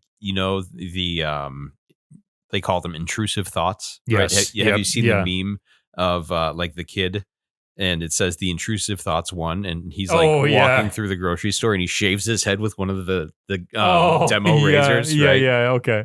Well, apparently, again, this could be bullshit, but apparently I saw somewhere that intrusive thoughts are actually what this person said as being a call to the void. In terms of like your historic, I'm going to get really ethereal here and really, but in terms of your historic being and the trials that you have gone through, it echoes back to things that maybe you've learned in, say, either a past life or you know what I mean? Yeah. Is this like the deja vu effect? Yeah, or something kind of. Yeah, a little bit like that. Which I had while I was washing dishes today. Interesting. I was like, I don't know. And you know what's weird about that? Just a sidebar quick. You can never describe the feeling afterwards. No, you can't. Not the feeling of deja vu. We know what that is. Yeah. It's like you feel like you've already lived this before. But like the specific instance is very hard to describe because it's all feeling. It's not like I was washing. Like it's so lame because it's like I was washing the dish. And for some reason, I don't know, I'm going to try my best to do the impossible right now. When I was turning it a certain way, I was like, I feel like I've turned this a certain way and washed it before while that song is playing in the background or something like that. Exactly. And I'm like, I don't like that doesn't like make the gravity of this situation like make any sense to someone who didn't experience my deja vu, right? Who never will experience my deja vu, that sort of thing. But anyways, I'm going to put my blunt out for a bit. But that's an interesting take of the call into the void. I guess, that's past life, primordial kind of stuff. Jesus Christ. Yep. So that's the ayahuasca. Moving on. I thought the song So What was a very good tune. This is the one I like the guitar tones and the singing in this one throughout it. But I have to say, one sidebar that I threw under here was every fucking time I looked at this playlist, I don't know, like listen to this song, I see So What, and I instantly think of the Metallica song So What. Yes. Which is nothing like it. It is absolutely this one is actually, like I wrote, this sounds like a soft rock song from the start, and then it takes a turn. And I'm like, Metallica's So What is not that. It's not even close. If you've never heard the song, I don't know who hasn't unless you live under a rock. I highly recommend go listening to it. So What? I like this one. This was one of my favorites. I'll even come out the gate right away and say, love it. I know it's a title track now. I've learned of one of their albums. The Metallica obscuring picture like didn't throw me off too bad. Nice, but, nice. Not at all. But I really like the guitar tone in that song. I have to wonder have a if that healthy was respect for guitar because I just play drums, so I don't play any stringed instruments. But the tone on that is fantastic. I wonder if that was a conversation topic for this band. The fact that we're gonna call it hello governor, what should we call this? Well, I mean, should we call it So What? Well, I mean, I'm sure it was probably natural to name the song So What, like, and like with a who gives a fuck attitude kind of thing. I'm wondering just if there was any thought behind. Well, there Metallica's got a song called So What. Oh, and, sure, yeah, and if that deterred them, if it was a thought that may have at one point deterred them, or if they just were like, fuck it. Sure. We're going to call this So What. This next song is called So What. And then it turns out the way it is. Yep. I like that one a lot. And then as it transitioned, and the fact that I noted that it kind of started seemingly like a soft rock song for some reason. I don't want to say soft rock. Maybe you and I probably have different, definitions for that, but it's softer. Hello, than what they were. Yeah. Did you ever see the meme of it's a picture of Adele and it says hello, like it says Adele while she's singing, and she looks normal, and it says hello, and it says hello when Adele when she talks, and she's like missing teeth, and she's got like a driver's cap on. It says hello, governor. No, I've never seen that. It's like they colored in her teeth, and still it looks real like shitty, but I'll find that. That's for you. hilarious. So with self hell though. So this is the next song, right? Self hell is the next song. Did you have more to say? I did. Go for it. So, I think actually I said some of this previously. This is kind of where I get into like their message and what they're about and their values, right? Yeah, that kind of shine through, and it's part of the same reason I love the band Beartooth for many reasons. Yeah. Also, yeah, right. The mental health aspect of things and the unity and the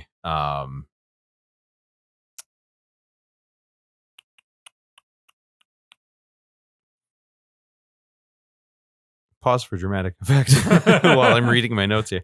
My butt cheeks are trembling with eager anticipation. I also wrote that the way their vocals are constructed along with the song structure really is what pulled me in on this one. And I just discovered that the guitarist Sean has a signature Charvel, I think is the name of the brand. Oh, sure. Yeah. He just released a signature guitar. Interesting. Yeah, I guess I could pick. I'd have to listen back and actually look at the lyrics. And that's not a dig at them if they're listening. I'd have to look at the lyrics to kind of remember and connect the same way you do with them, like in that way. Because when I get introduced to a new band that I love this kind of music, but a new band that does a good handful of screaming, I usually obviously first hear the drumming all the time. Then I hear the guitar. Then I hear the vocals are always kind of nicely blended in the bands I like that are real screamy and stuff.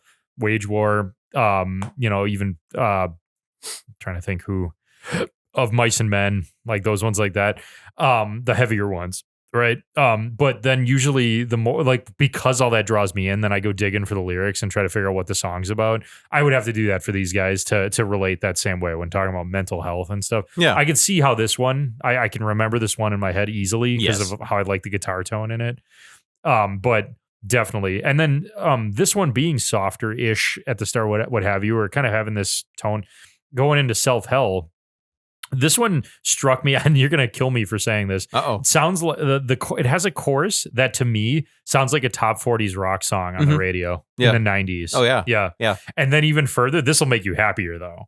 Even further, it's praise the love inside of us, right? Yep. Very Limp Bizkit. Oh yeah, Limp Bizkit all day long. How that's Fred Durst all the way with his tone, how he sings, and at the start of all those choruses, all that stuff. Yep.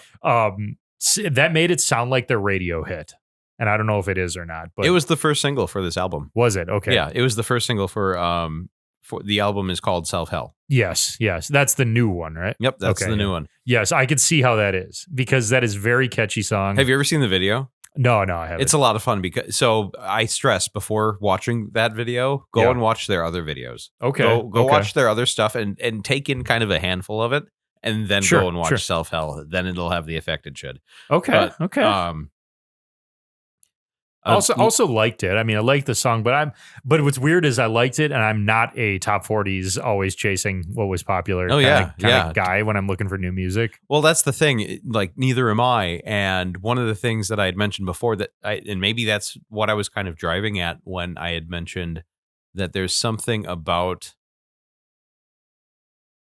this new album that embodies like late 90s. Oh yeah, European pop or European like punk-esque feel, right? Yeah. Like so like in this song specifically too, the right? Like those parts, just the rhythm and the rhythm of how he sings too. Yeah, I could see that, and I do remember you telling me that now. Yep. My perspective has. I'll sum that up at the end, but my perspective has changed about them a decent chunk more than when I first heard their new one that you had me listen to, where I was kind of taken aback in a way where I'm like, oh, you thought I'd like this? That sort of thing originally. I can see why, because there are now listening to it closer. It's weird. I'll sum that up at the end. Sure, but there is a certain thing that's changed a bit for me, but I I think I better understand why things have changed or not in that regard. But My favorite part about this song, like aside from everything else, which is yeah. fucking awesome, is the clap. Oh yeah. Like in the middle of the break, and like the first time I heard this song, and it kind of goes along with like that top 40s feel and, Yeah, and everything. exactly. It's And, got right, like you get the driving, and it's like this is the breakdown, and then they do it again, and it just yeah, yes, yeah, dead silence with the with a clap. with a clap in the middle of it. Yeah. Hell yeah. Well, and I think sometimes that's like, we all live in, now I'm going to get ethereal. Ooh, here we go. We all live in a global society, and we have for the entirety of humankind. And we tend to try to, I think a lot of people tend to try to forget that's a thing. Like Sure. they think like, no, and we've talked about gatekeeping during the What's Bad that? Omens live album and stuff like that, Yeah, and the lack yeah. of crowd noise and all that stuff. I think we tend to choose to forget that we live in a global society, and that like we put things into genres, categories, this or that. You're a this band, so you're gonna always be this. Like I said, again, like this is the first time in a while I've done fill-in drumming, and it's like it's a genre I don't play usually. And the people who have come up and said, "Oh, you've like at one of these shows that I've played with them," are like, "Oh yeah, you should play with them all the time." I'm like, well, I don't want to say like I don't really listen to this music a lot, or I'm like, sure. because that is me being really judgy about the fact that like, oh, it goes under this category, whereas I listen to this, or I'm more comfortable playing blues or more like alternative rock or whatever it might be. It's like it doesn't matter because we all like these things can cross over, as we've seen with Falling in Reverse and Jelly Roll and all this stuff this year. Right. But yeah, like little song, it doesn't even have to be the whole. I think Falling in Reverse arguably like tries really hard to do that. Like now lately, like Ronnie Radke's on a mission to have every song be like a different genre or something like that. I'm not saying that that's true or false, but I feel like he does that. Whereas this band, like this song being top 40s-esque, like we're saying, one in a while is like, oh, that throws you for a loop where you're like, holy shit. And I actually like it. You know what I mean? Like, or I like that it's there. It's got a place. It's got a place in your live set list too, in my opinion. But then I picked out Hurricane there after that. Yep. Another one where I realized halfway through this set list now that like maybe I just make associations with songs that exist in bands that I do listen to. Maybe that's because I'm like 30 Seconds to Mars. I had listened to them a lot this year because I got to see them for the first time this year. And they have a very popular, they played it at Rockfest. Hurricane is one of their songs. So when I first saw it on the list, I kept playing that in my head. Oh, sure. It's like I'm going from Metallica's So What to Jared Leto singing Hurricane on This Is War and stuff like that. No. That's funny. But when I listened to it and broke it down, this is a very triumphant song. And it gives me Darkest Hour vibes. Do you remember Darkest Hour? I do remember Do you remember Darkest the Hour. Sadist Nation? They're coming through Milwaukee at the X-Rayed Arcade relatively soon. Do you remember the song The Sadist Nation? I don't. Oh my God. That was on the sampler disc I caught that got through into the crowd at Ozfest 2004 when I was like 16 years old or 15 years old. 20 years ago. Yeah, long time ago. And it was their popular song at the time. It was their title track or something to this album or whatever, or somewhat title track. It's the structure of this song, Hurricane, and the screaming and the length of it too. Like all reminds me the tone. If you listen to that song, look it up on your way home. It's 5 minutes long, so you probably won't finish it by the time you get home. But it's to me got that same structure, I would say. And the screaming. I argue with people all the time that the screaming has a tone. Every screamer has a certain tone to their scream. I mean, it's their voice. This one's tone sounds a lot like Darkest Hour to me. Yeah. Sure. And it's out of the gate. It's out of nowhere because it doesn't, again, sound the same as other things that they've done. So that's my take on Hurricane. But yeah, I noted that Dorothy also has a song called Hurricane that was on your list. Yeah. Oh, synchronicity. This show is brought to you by Robitussin. Christ. When you don't have alcohol. That's it. When you don't. You do the rest, kids. Right. No, I like this song, and I really felt like in this part of the set, the clean guitars really added to it. Yeah. And that's yeah. what I the intro specifically, right? Yeah. Yeah. Goes right into the lyric, all my thoughts are useless. Oh, yeah. Yeah. Yeah. Well, and you're right. The guitar tone that's a reoccurring theme for me through my notes. I realized when I was kind of reviewing them today to do this was, that this reoccurring guitar tone that keeps popping up to me, or like the guitar playing is much more. Well, you sent me a video of them recently before we did this episode Yes. of the guitarist on Instagram. I think he was doing the solo for Rainbows, if I remember. Oh, yes, correctly. yes. And to me, I'm like, I guess that's one thing I don't have to wait to the end to say. Like, I guess I underestimated the musicality of the guitar player. Yeah. Because I don't know much about guitar, but I do know when I've played with enough guitarists and played with enough bands long enough in my short life so far that I can tell when a guitarist has got skill and when a guitarist is tripping all over themselves and trying to do too much and not actually technically inclined, I guess, if you will. Oh, yeah. Similar to drummers, I mean, they can sure, too many yeah. fills, too many double bass licks, too much of that shit. Too much of that just muddies it up. Yeah, instead right? of being a musician or a writer behind the drums, they'll go nuts. This guy has a lot of the guitarist in this band has a lot of the lead guitar has a lot of good musicianship there. What's really funny is I shared with you about a week ago or so that I came across a video. Actually, I get into that a little bit later. Okay. But okay. What I will say is he doesn't consider himself to be a lead guitar player. Interesting. Well, the tone doesn't scream lead guitar either. Like there's a lot of bands that have solos that are so melodic it sounds just like rhythm guitar with more tone to it or something like that. Again, I'm speaking like I know shit about guitar, and all the guitar players listening to me that want to fucking shellac me after this, like, go nuts, because I agree. I don't know shit about guitars. I've just played with a bunch of guitar players. So I don't know shit about fuck. But that's my perspective on that. Now, do you have anything to add about Hurricane? I don't. Because this next one is very short. Oh, is it? Sleep Society. Sleep Society. For the title track of an album. And this is the first song.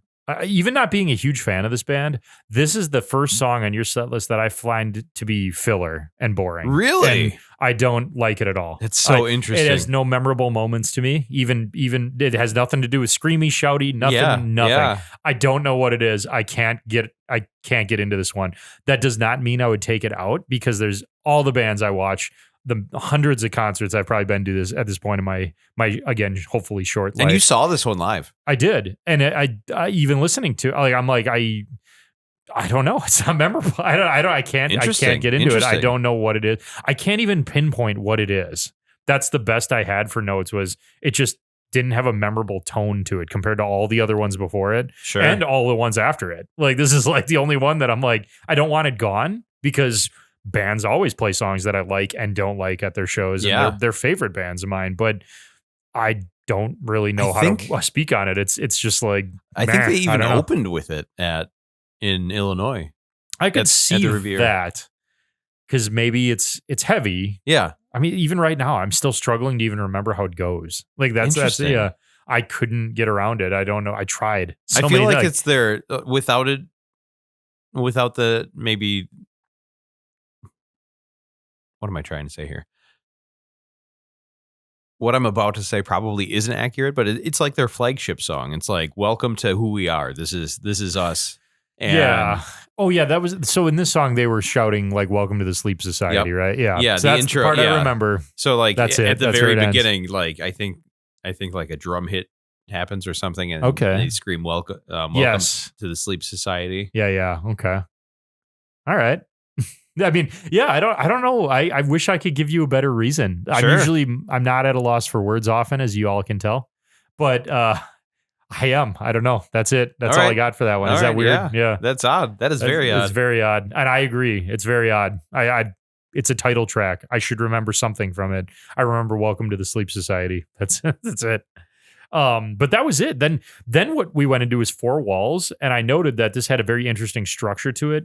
I don't have much detail about that, but I thought it was good, interesting structure. But what it did bring out in me at this point in your set list was this note that I need to read. I wrote, honestly, at this point, I've discovered that the set list you pulled together generally has some pretty dynamic songs to them. Or question for you, is that how they are in general? Are they a pretty dynamic band? Oh Because yeah, I don't know why it didn't strike me as that yeah, when you showed me the new album, and I was kind of like, yeah, maybe it'll grow on me or maybe not. I don't know. And when we went and saw them, I'm like, they're a hard rock band. Definitely had brought opening band energy, like powerful opening band energy. But I was like, I guess I wasn't interpreting the dynamics as much while I was there sure. as I did listening to this set list you pulled together that you would want to see them perform. Yep. And I was like, I genuinely don't know enough about them to know like their songs. I was looking through at this point, I remember too, looking through the length of the songs, Yep. like the times on the side at Spotify. And it was like 5 minutes, 4 minutes, five. I'm like, this is like some lengthy dynamic stuff that Yep. I'm not realizing how long it was because your set list it's only an hour and some change, like a normal headliner, not like 2 hours long or somewhere you went totally ape shit and put every song you ever liked about them on it, which I was trying to not do on Dorothy's. Right. I wanted to keep hers 45-minute like an opener because that's what she does really right now. But yeah. Yeah, to go into that a little bit further, they are quite dynamic, and what the set list doesn't really portray is that on this album, Self Hell, Sure. along with Sleep Society, there's a couple of tracks on there that are strictly instrumental. Really? Yeah. With on the Sleep Society album? Yep. I think there's actually maybe let me take a look here. I may have misspoke. I know that there's a couple on Self Hell, Yeah. which are I've got to look it up now. Into the Blue is one. Well, I mean, so I say instrumental, but the lyric "Into the Blue" is in there, but it's Yeah. more like an instrument, Like a sample of some kind. Or, yeah. okay. There's no real vocals other than that or Sure, lyrics yeah, to yeah. it. That makes sense. And then to look back at where are you now? Let's see, Sleep Society. Yes, so there is at least one instrumental. And what's really cool about that album, like without going too deep down the rabbit hole, is the last track to the original release is called The End, but Okay. it's mirrored. So like it's spelled DN3 3HT, all caps. Oh yeah. So yeah. it's spelled The End but backwards, so it looks Yeah, like it's yeah. written backwards, right? Yeah, I got it. And that was like them vocalizing and saying thank you to their fans, Interesting. and like with Yeah, piano echoing. in the background and very ethereal sounds. Yeah, that's. I mean, I'm not. Like I said, I'm not one to say like band. Again, I'm trying not to be the one that puts things into genres and categories. And this Sure. band shouldn't make shit like this and whatever. Right. And I think that I've never felt that way truly. I think society kind of cooked that up a little bit over the my growing up and everything. But yeah, it just surprised me. They appear to be very dynamic from this set list. And at first I thought you just did that intentionally for your live set list of theirs. But I guess it sounds like I don't think that's the case. I think they just are more dynamic than I let myself believe about them. Which brings me to Dope Sick, which has a rap metal tone in my opinion. Though I did notice some of their songs do follow that same concept somewhat. I don't know. That's an interesting way to put it, I'm sure.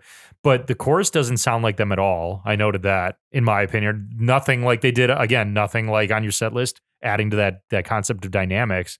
And I actually really, really like what they did during that chorus because I feel like it auditorily paints a picture of being high. Like I'm Yes. having the time of my life. Yep. Like you're just Yeah. flopping around and like ready to black out, that sort of thing. Instant painted picture in my head of that being they actually thing what they were trying to do with it. I really like that song. And Me again, too. reinforced the dynamics for me, I guess. Yeah. I do have to take it back to Sleep Society real quick though. He's gonna try to convince me to like this song. No, I'm not. I'm just kidding. So which version did you listen to? I have just Sleep Society with a black album cover. Okay, so like in the break of that, Yeah. there's like I'm gonna say rapper for lack of better terms. I think I recall that. That's Yeah. in mine. Yeah. That wasn't on the original release. Okay. And that furthers my baffling as to why that definitely was there. I remember that now that you bring that up. Yeah. But that further baffles me as to why I can't remember, like, why that song is just, like, I don't know why. It just sticks out like the one sore thumb out of your whole set list. Because that should have brought me in too and been like, okay, there's something standing out-ish in there. I'm like, a current song that also reminds me of how I can't seem to remember this one we're talking about. Yeah. Ronald by Falling in Reverse. Yep. I couldn't repeat a part of that to you right now. And it's been all over social media, all that stuff. I could not, in all faith, repeat any line, any tone, anything from that song right now. Makes sense. And there's a rapper in that too, Tech Nine. Tech Nine, yeah. Don't fucking. I mean, like, you'd think that would actually create some catchiness or something that would, like, an ear hook, like the was it like a hookworm in my ear? I think those things just come out of your butt, so they better not end up in your ear. Oh, but in the same sense that I can remember hookworm. Ronnie Radke sing with Jelly Roll. Yep. Is that All My Life? Is that the song? All My Life. Like, I can remember the chorus of that one. I can remember because I get it. It's catchy. I can remember the breakdown where they're doing the fucking hoedown. I'm doing a hoedown. None of you can see. That video is so good. But like, you switch over to Ronald, which is like, in my opinion, the dude's swan song. It's, I guess, similar to like a title track of something, right? It is. It's the title track of the album, right? Isn't that album Ronald? Isn't that what it's called? I think it is. Now that they put out a whole album. Similar to this too. It's like, why the fuck wouldn't I remember that one? Yeah, well, so I have thoughts on that, and that echoes back to, I think, differences in releases, right? We're talking about While She Sleeps and their artistry in what they put into the music and what they effectively are thinking and embodying, putting out into the world. Sure, yeah. As opposed to, not to say that Ronnie's not doing the same thing with Falling in Reverse. I think it comes from a very different place. Oh yeah, totally. Right? Apples and oranges. And what I'm getting at is I feel like, I could be totally wrong here, but I feel like he's treating every song like an independent album. Yeah. Yep. And everything is released 3 to 6 months apart and has this great production, which isn't bad by any means. Yeah. But it's doing something different to the landscape where, if you remember us talking about the release of this album and me mentioning that Falling in Reverse was going to release an album, I said, I sure to hell hope that there's at least one song that they've been like chambering this entire time. Yeah. Right. And that we haven't heard absolutely everything on this album, when in fact we have almost absolutely heard everything on this album except for the song Prequel and like 2 others. It's like, what was the anticipation for an album for? Yeah. Well, I know he's a clown in some ways, in my opinion, and maybe in other ways creatively smart, but exactly, apples and oranges. Yeah. But in the same breath, that's just hilarious synchronicity to me right there, seeing as how we're talking. Welcome back to the Bud podcast, where it's like both those songs that I can't remember by these 2 artists that are also arguably metal or, whatever hard rock, whatever sure. you want to categorize it as, I guess. Also, both can't remember like how they go. Yep. I don't want to call them forgettable. They're like, because that's not what I mean. But like, it's weird. It's weird. It's the only one that was like, meh, like on this list of a band that I was already like kind of meh about. Now I'm not. But that song still is like left at the station. Like, I'm like, yeah, stay back, Sleep Society. Fuck you. Which shouldn't be. I get it. So you're going to like my analysis of Faker's Plague. Yes. Because I said it has a My Chemical Romance structure to it to me. Certain parts of this sound like it has a punk influence. Yeah. I got, like in the same way that certain My Chemical Romance songs are like that. I love some of the breakdowns in the song, and I really like the outro of this one. Yes, that's something I noted too, at not just the outro. But so I would challenge you to go back and listen to Sleep Society. But this is like that Saturday Night Live sketch where Peyton Manning is on like the thing and they're like talking about the game. He's like talking about Emily in Paris. he's like, but you're going to want to keep going back to that episode of Emily in Paris. No. You mean the album or the No, song? this song, but fucking stop. Okay. Anyways. I'm gonna say dig into the lyrics a little bit. Okay, And I dig will, into the I will. lyrics and give it another listen. That's all I'm gonna say about that. That's all I have to say about. I'm gonna spend some more time working on that novel you in right now. Yeah. Yeah, you're gonna Okay. get some character development. Why? How does this relate to Faker's Plague? Because it's on the same album. Oh, okay. It's on the deluxe Sure. release, right? And so they released Eye to Eye and Faker's Plague on the deluxe version after the initial release, and in between Sleep Society and Where We Are Now, which was a span of however many years. Sure. Right. And so to see a re-release with those extra songs, that was definitely one of my favorites. And that one really, I think, wrapped these guys up in a bow for me. Yeah. In a package. Sure. To go like, yeah, I really enjoy what they're doing. Sure. Yeah. And the lyrics again are a huge one of the main factors that bring me into their music as well. And one of my favorite lyrics from that song is "I'd rather be a sinner than a hypocrite." Yes. Yeah. The scream. He screams that. It. Yeah. And then the chorus really fucking kills it too. Oh yeah. And then the name of this song being you're referring to Faker's Plague, right? Yes. Yeah. I like that. That alone, that seems like a real powerful, memorable song to me. You know, like that's. So I liked it. I thought it had kind of a punk tone to it. I'm not privy to playing punk. I like punk rock music in many different levels. I don't drum to it generally. Only when you're filling in. Yes, only when I'm filling in, which you guys were a lot more the punk I would enjoy playing, or enjoyed playing. So I liked the intro or the outro of Faker's Plague because I felt like on your set list it seamlessly transitioned into the Guilty Party. You're shaking your head like that's awesome. Exactly that what you wanted to. That was not the intention. That was not the intention. That was not the intention. Like I just excellently transitioned into the Guilty Party. I just put them in that order. And with Faker's Plague, that's one of my favorite parts about it. There's certain bands that can do that really well. And one of the bands that has done it in the past, which remains still one of my favorite albums, is Meteora by Linkin Park. Oh, sure. Yeah.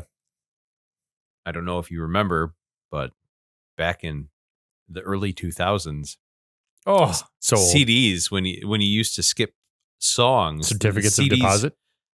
No.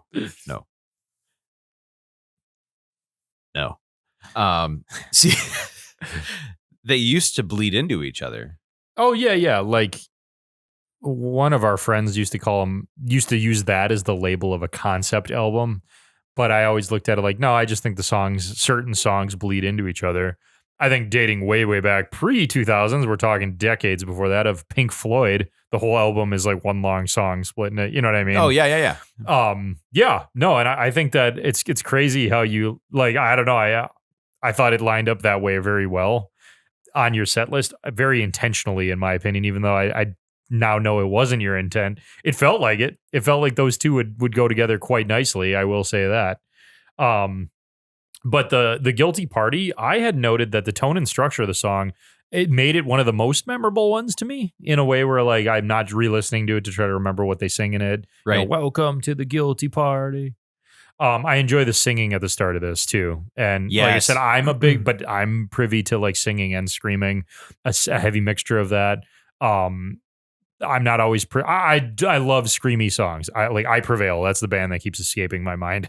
I Prevail has screamy songs, a lot of them. Yep. And singy songs, and both songs. So I'm not always, only privy to singy and screamy. But this one had that nice tone to it that I like. And I also like the breakdowns, the structure. Yeah. This was a good one. But the transition in terms of talking live albums, Faker's Plague into the Guilty Party, I could see that being a transition they would use legitimately no matter what. Even if the set list is totally off from what they would do, I could see these two being near each other. Yeah. And I really enjoyed that about the song Faker's Plague. And again, wasn't the intention to go into the Guilty Party that way, but it worked out so well.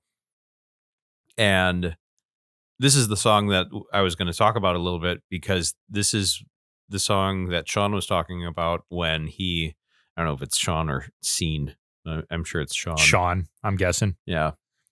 But that's where he was stating that he doesn't see himself as being a lead guitarist. Oh, yeah. And just filling in guitar tones and things of that nature. Yeah. And in this interview or video I was watching, he was asked about his favorite guitar riff, or one of the riffs that what was it? Something about either one of the first riffs he had learned, or one of the first riffs he had wrote. And the accumulation of the whole thing was, the riff for this one was what he was most proud of off of the album So What. And really? I imagine this took place between So What and Sleep Society. Sure. But yeah, that intro riff is just bouncy as all hell and fucking difficult. Yeah, and that's what I mean. Like some of the going back to what I was saying about their technicality or their complexity and whatnot, that just stands out to me with this set list you made. It didn't stand out to me when I was listening to whole albums, though, which I find funny too. Like whole albums that they made. Maybe if I listen to them again now, you know what I mean? Maybe, like if you were if you were to go back and listen to a whole Dorothy album, you might visualize in your head, oh, she was going for classic rock with this one. She was going for punk with this one. She's going for harder rock with, Rest in Peace and all that stuff. If I listen to the newer one, what's the newest? 28 Days? No. Your newer album by Self-Hell. Self-Hell. Maybe I will hear the dynamics that I didn't hear before and the technicality that I didn't hear before because of, again, it kind of proves our point with this whole podcast, because of a live album where they've combined all kinds of stuff, built a show, like that's demonstrated. Because I mean, let's be real, especially nowadays, well, back in the day, not nowadays, concerts and playing a gig, playing a tour were largely a big sales thing. Like, hey, go buy our shit. Yep. You know what I mean? Now it's not buy our shit. Now the sale is come here and watch us because that's how we live. Right. And they can sell merch online now. You don't have to physically maintain space to be able to buy their shit. Yeah. It doesn't even have to be a gig or a concert or anything like that you have to go to buy their shit. But I think that this kind of proves our point of, I gotta get the cocaine out of my nose. It proves our point that live albums have an impact because, like now I'm hearing this technicality. I'm hearing this stuff that I clearly didn't hear on a regular album by them. And it might not be, I get it. It might not be a great thing. Maybe I'm not listening as carefully on those, but still, I think that technicality, that just like that intro of The Guilty Party, I think it's there. And you notice it when it's a different kind of lineup of songs and a different intention of why they're together. You know what I mean? They went Metallica crazy in my mind because Gates of Paradise, at some point, I wrote down that it reminded me of Wolf and Man by Metallica. Nice. And I thought it had to do with the cadence of how he's singing in this song. That could be. There was certain like back to the meaning, like something in it sounded like that at some point. Yeah. Syncopation of it, maybe? Yeah. Right? Cadence. That was the word I was spending a while to figure out on my notes. But yeah, there's some... And I don't think these are direct influences. And I think maybe I'm just crazy. Maybe I'm just a little fucked up. Well, I'm sure it's similar to how I heard Fiona Apple and Dorothy. That's true. Yeah. Right. I think it's things that are ingrained. So there's things that you and I listen to and have listened to for years. Ironically, Of Wolf and Man happens to be one of them, probably. Where it's easy to pick out. This is what this sounds like to me. Oh, sure. Yeah. Right. So that was all I really had for Wolf and Man. That was bound to happen. This is not Metallica's S&M. That was all I had for the S&M 1. But no sides, no enemies. I had some notes about that. I actually felt that it had an anthematic 80s guitar riff to kick things off for some reason, like an 80s guitar tone. I can tell this is, in my opinion, maybe I'm wrong. So don't tell me until I'm done with my set running through these songs if I was right or not, because I don't actually make a conjecture, not a conjecture, but a declarative statement about this. But this song, I felt like I could tell you were making things shift slowly towards end of the show prior to an encore, so to speak. And again, table your thoughts on that. Tell me when we're done. Sure. The guitar tone also throughout parts of the song sounded like Trivium to me. And this was a crowd I sing can see along. that. This was see that. the reason I felt like this is heading towards end of the show prior to encore kind of thing, like right before encore, is because the crowd sing along kind of song Right. of this one, which this is the one where they were kind of like, it was chanty a little bit, right? Yep. Gang vocals, if Gang you will. vocals.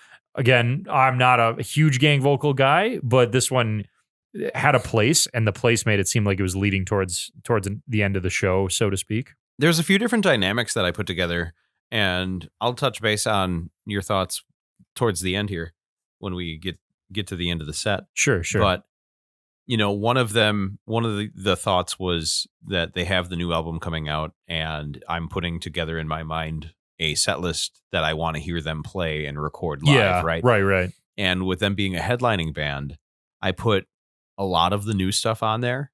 Right. Not so much to overpower it, but enough, especially the staples for sure. Oh, yeah. I see in what my you're saying. opinion. Yeah. Because you're expecting them to play the new stuff. Yes. And then I went through and I wanted there to be enough callback too. So that song Hurricane previously, that's an older song. The song Four Walls, that's also an older song. And so is No Sides, No Enemies. Okay. Right? Everything else has been off of Self Hell, So What, which was the second last album before this one, and then also Sleep Society. So that now makes more sense as to why I feel like that tone. I mean, I'm throwing a dart at a dartboard of like assuming, I'm just getting 80s vibes, but that wasn't the vibe of any of their songs other than this one. Sure. So that might make sense as to why it's an older one. Yep. And again, it's not a live recording.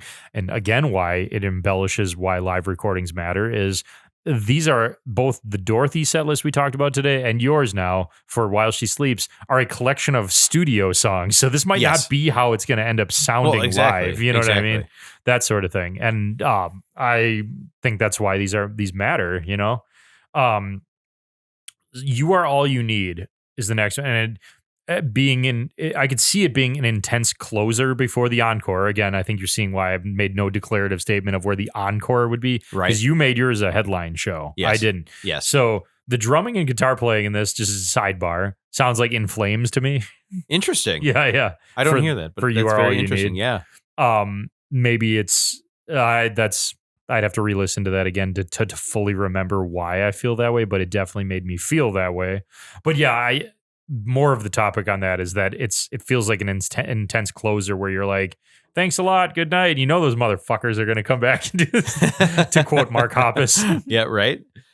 So yeah, that's a song that also really focuses on like the message and again going back to what they're putting out there. Sure, right? Yeah. So, gonna kind of lump a few of these at the end together, not too much together. There's only two left. Yep. But then, what I noted, because this all is, I'm lumping these together because there's a reoccurring theme here. After hearing the start of A Plague of a New Age, it totally fucks my eardrums in the sense of I don't know where the encore is anymore. I've given up because this one could seem like it could be, but You Are All You Need seems right too, both in the name of the song and how it plays out, all that stuff, and the sing along or what have you. Not the sing along, but the tone, all that stuff. I noted that just in general as a song, this Plague of a New Age just teeters too much on the screamy and for me in parts, but that's notably rare on your playlist. At this point, I kind of discovered that there was a rarity, which changed. I can start transitioning into closing off the show here about this. There was a rarity of times where I was like, "Oh, this band is too shouty, too screamy, whatever." In your set list, I don't know if they would follow this same thing at a show or sing it the way it is, or scream more or whatever, because that's all up for interpretation when it's a live album for real. But this one was at the moment too screamy for me. And I've discovered as a drummer that I'm not always a fan, even not just playing, but listening, of the whole 1/4 time signature, the pop, pop, pop, pop, pop, pop, like over and over through a verse or something like that. Yep. While it's intense and there's a place for it, and I do like it in times, it gets really repetitive for me. And I realized from how dynamic some of these songs were that you picked out on this playlist, I need dynamics. Mhm. Like it's like you almost with this one almost it switches back, and I know it could be a closer or whatever. We're gonna find that out, right? From you, but I know it could be the heavy ending, could be the pre-chorus, or whatever it pre-encore, it could be what have you. But isolating it as a song in general, too much of that shit is too. It's not too intense. It's too repetitive. Where Yes. that's where I started like as a human that's also a musician craving some kind of dynamic, some kind of something where it's not just ba ba ba, and it might just be because I'm a drummer. I don't know if guitarists feel the well, same no, way. I'm glad you brought that up because that's why it was interesting to me that I didn't feel that way about Leave Me Alone. Yeah, right. Because there that's are also parts. very Yep. just straightforward, and the whole chorus is "Leave me Yes. the fuck alone," Yeah. like the whole time. That But I too, didn't yeah. I didn't get that vibe from it, which is why I found it to be surprising and why I liked it so much. Right, exactly. And I don't know if that vibe in that case actually has something to do with because it's singing rather than screaming. It's not 1/4, it's Maybe. 4/4. I have no idea. I don't know if that's just me. I don't know if it's how a lot of humans interact. Like there's many that'll go watch an underground punk show where the whole goddamn thing is 1/4 time. You know what I mean? And they enjoy that far more than going to see Rob Zombie or something like that, like I saw, a couple weeks ago. But yeah, or Limp Bizkit or whatever, where there's like funky hip hop drumming through it all and then some breakdowns. But this didn't have all of that in it. It wasn't like the whole song was just bang, bang, bang, bang the whole time. Yeah. But I've noticed that too much of that will turn me off to a song real fast. Yes. And I Same. I figured you were like that too. I wish I was a little more open-minded and could say like, but That's kind of how I feel it. about Ronald. Yeah, exactly. I'm like, there's got to be a break. It's just too- it's it just- can't just be yelling the whole Right. time. Like, I just can't. Like, there's got to be dynamics. And your band, While She Sleeps, going into the last song here, impressed me with that because there were a ton of dynamics. To the Flowers is the last song. Speaking of dynamics, this is a really random fucking song that is a perfect ending because it's almost like an outro. And again, at this point, I've given up on trying to guess where the fucking encore is in this live album, quote You'll unquote. never know. I think it has a great haunting guitar tone, as some of the previous songs did too. But I think this one especially has.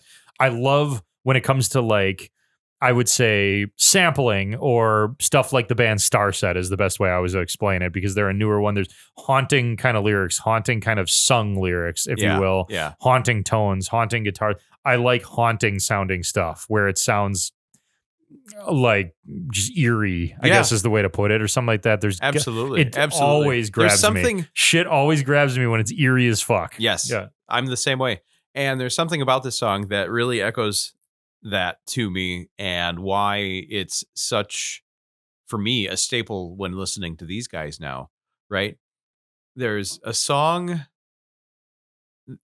that I see in a similar light, which is not even close to being relative, but it's Civil War by Civil War by Guns N' Roses. Okay. And it's the talking intro. It's the talking intro for both of them and the eeriness of it. Yeah. I think that ties it together for me, which is why I parallel those two, I guess. You mean like, what's he building in there? Yeah, kind of, yeah. But that also is like a different tone. Like the what's he building in there is a little bit more aggro. It's a little bit more like, what the fuck is this guy doing? Yes, yeah. Whereas you get, or at least I shouldn't say you, I get a feeling in these songs and opening of both of those songs of like, and I think the lyrics of the woman speaking into the flowers actually embodies that feeling completely, where things should be, I can't remember that exactly into a T, but things should go back to being normal and right, which they'll never be. Yeah. Right? I know I'm fucking it up a little bit, but I'm like, that is really the whole. No, I following you. Right. Yeah. And so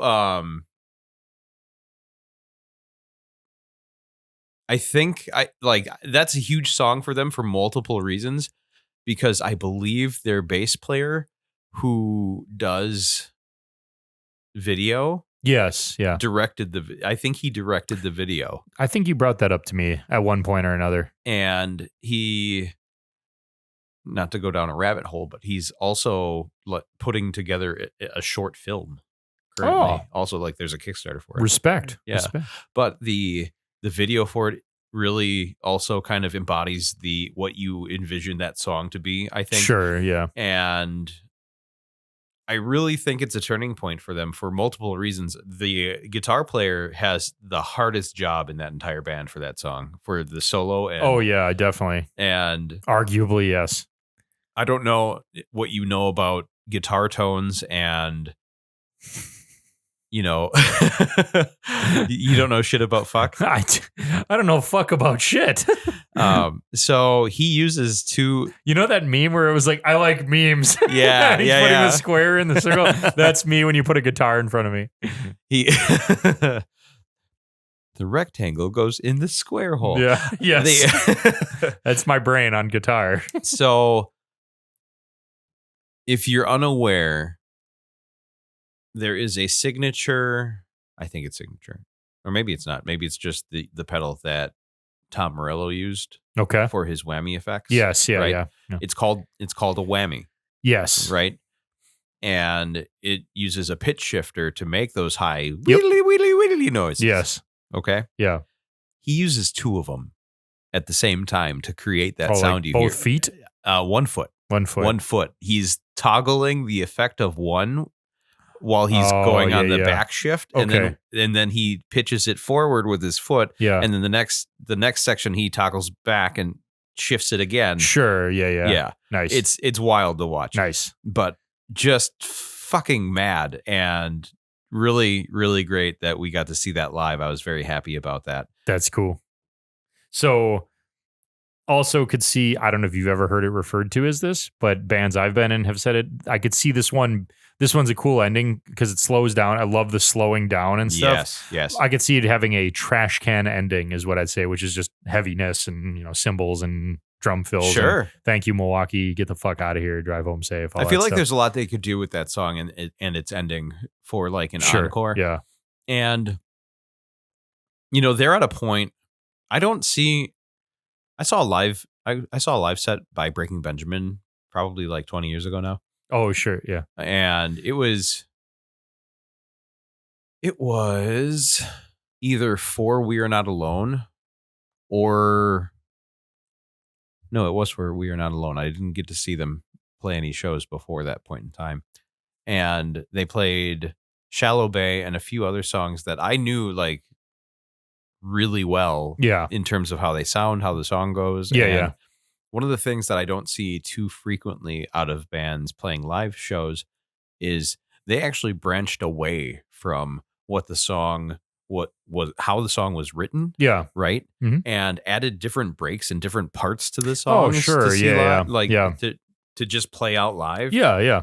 Probably because they played it 100 times. True.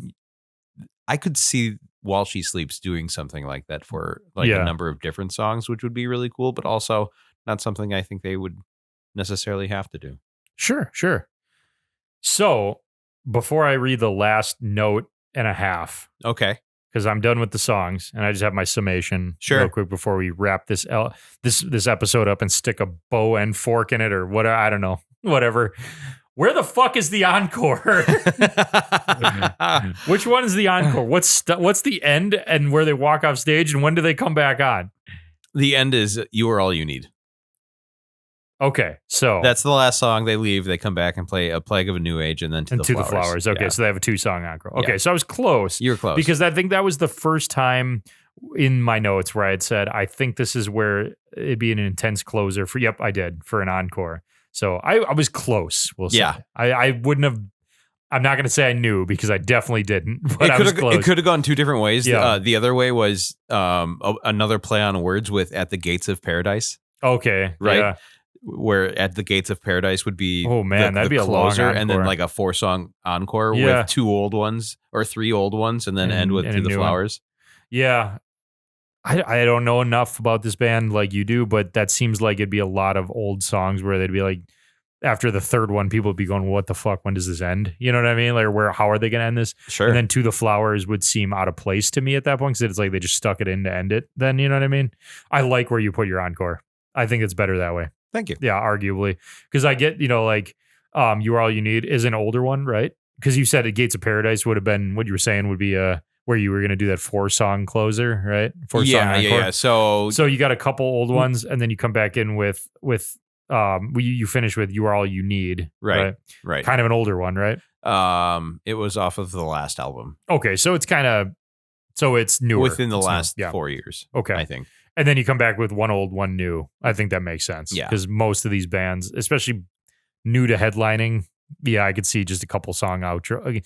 You get too many encore songs, and it's like, well, why did you even walk off stage? Right. That sort of thing. So what I mentioned this multiple times throughout, but what I noticed about your live set list and their albums in general is their songs are longer than I expected.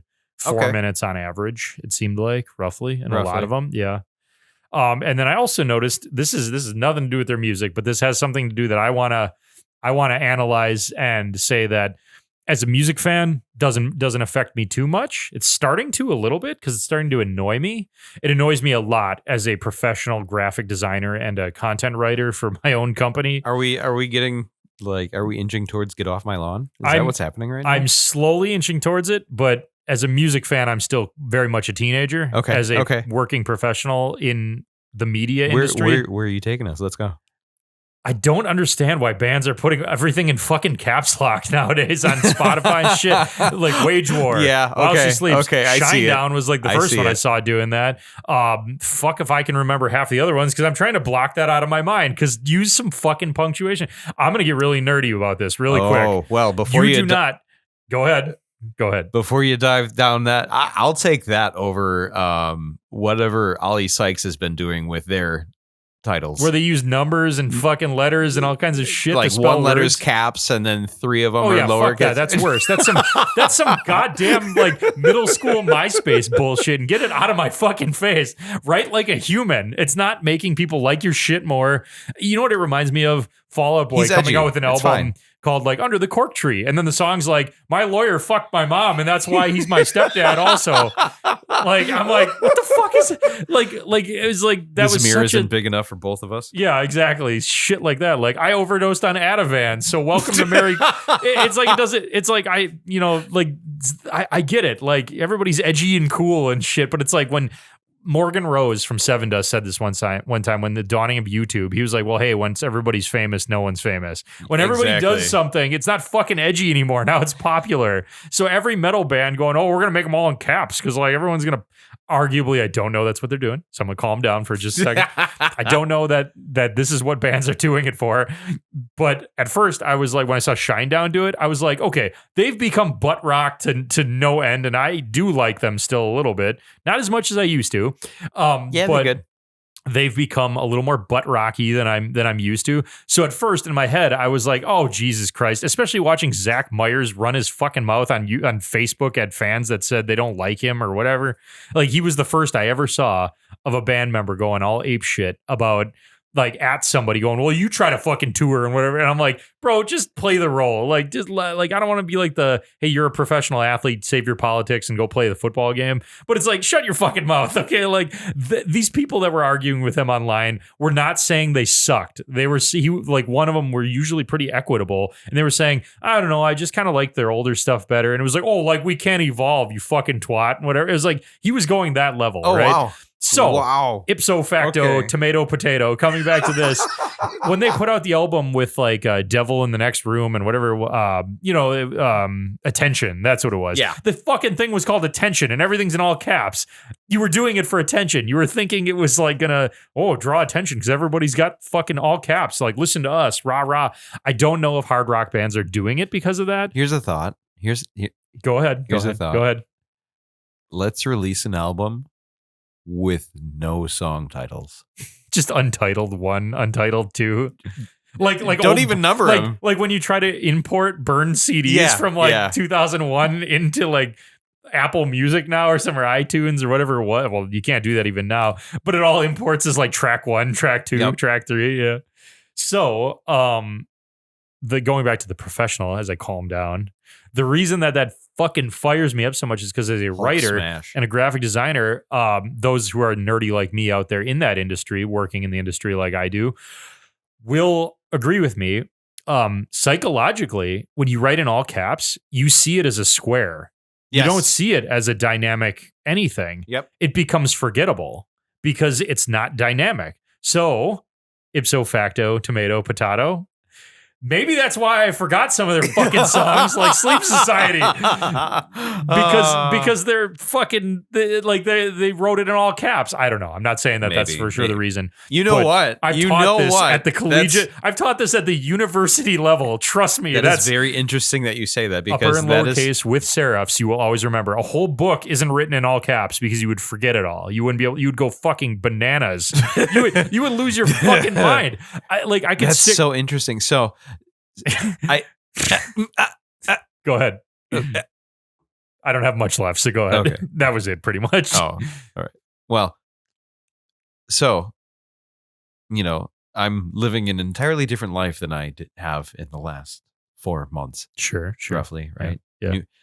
New place, new job, and a number of other things. Yes. Lots of new experiences.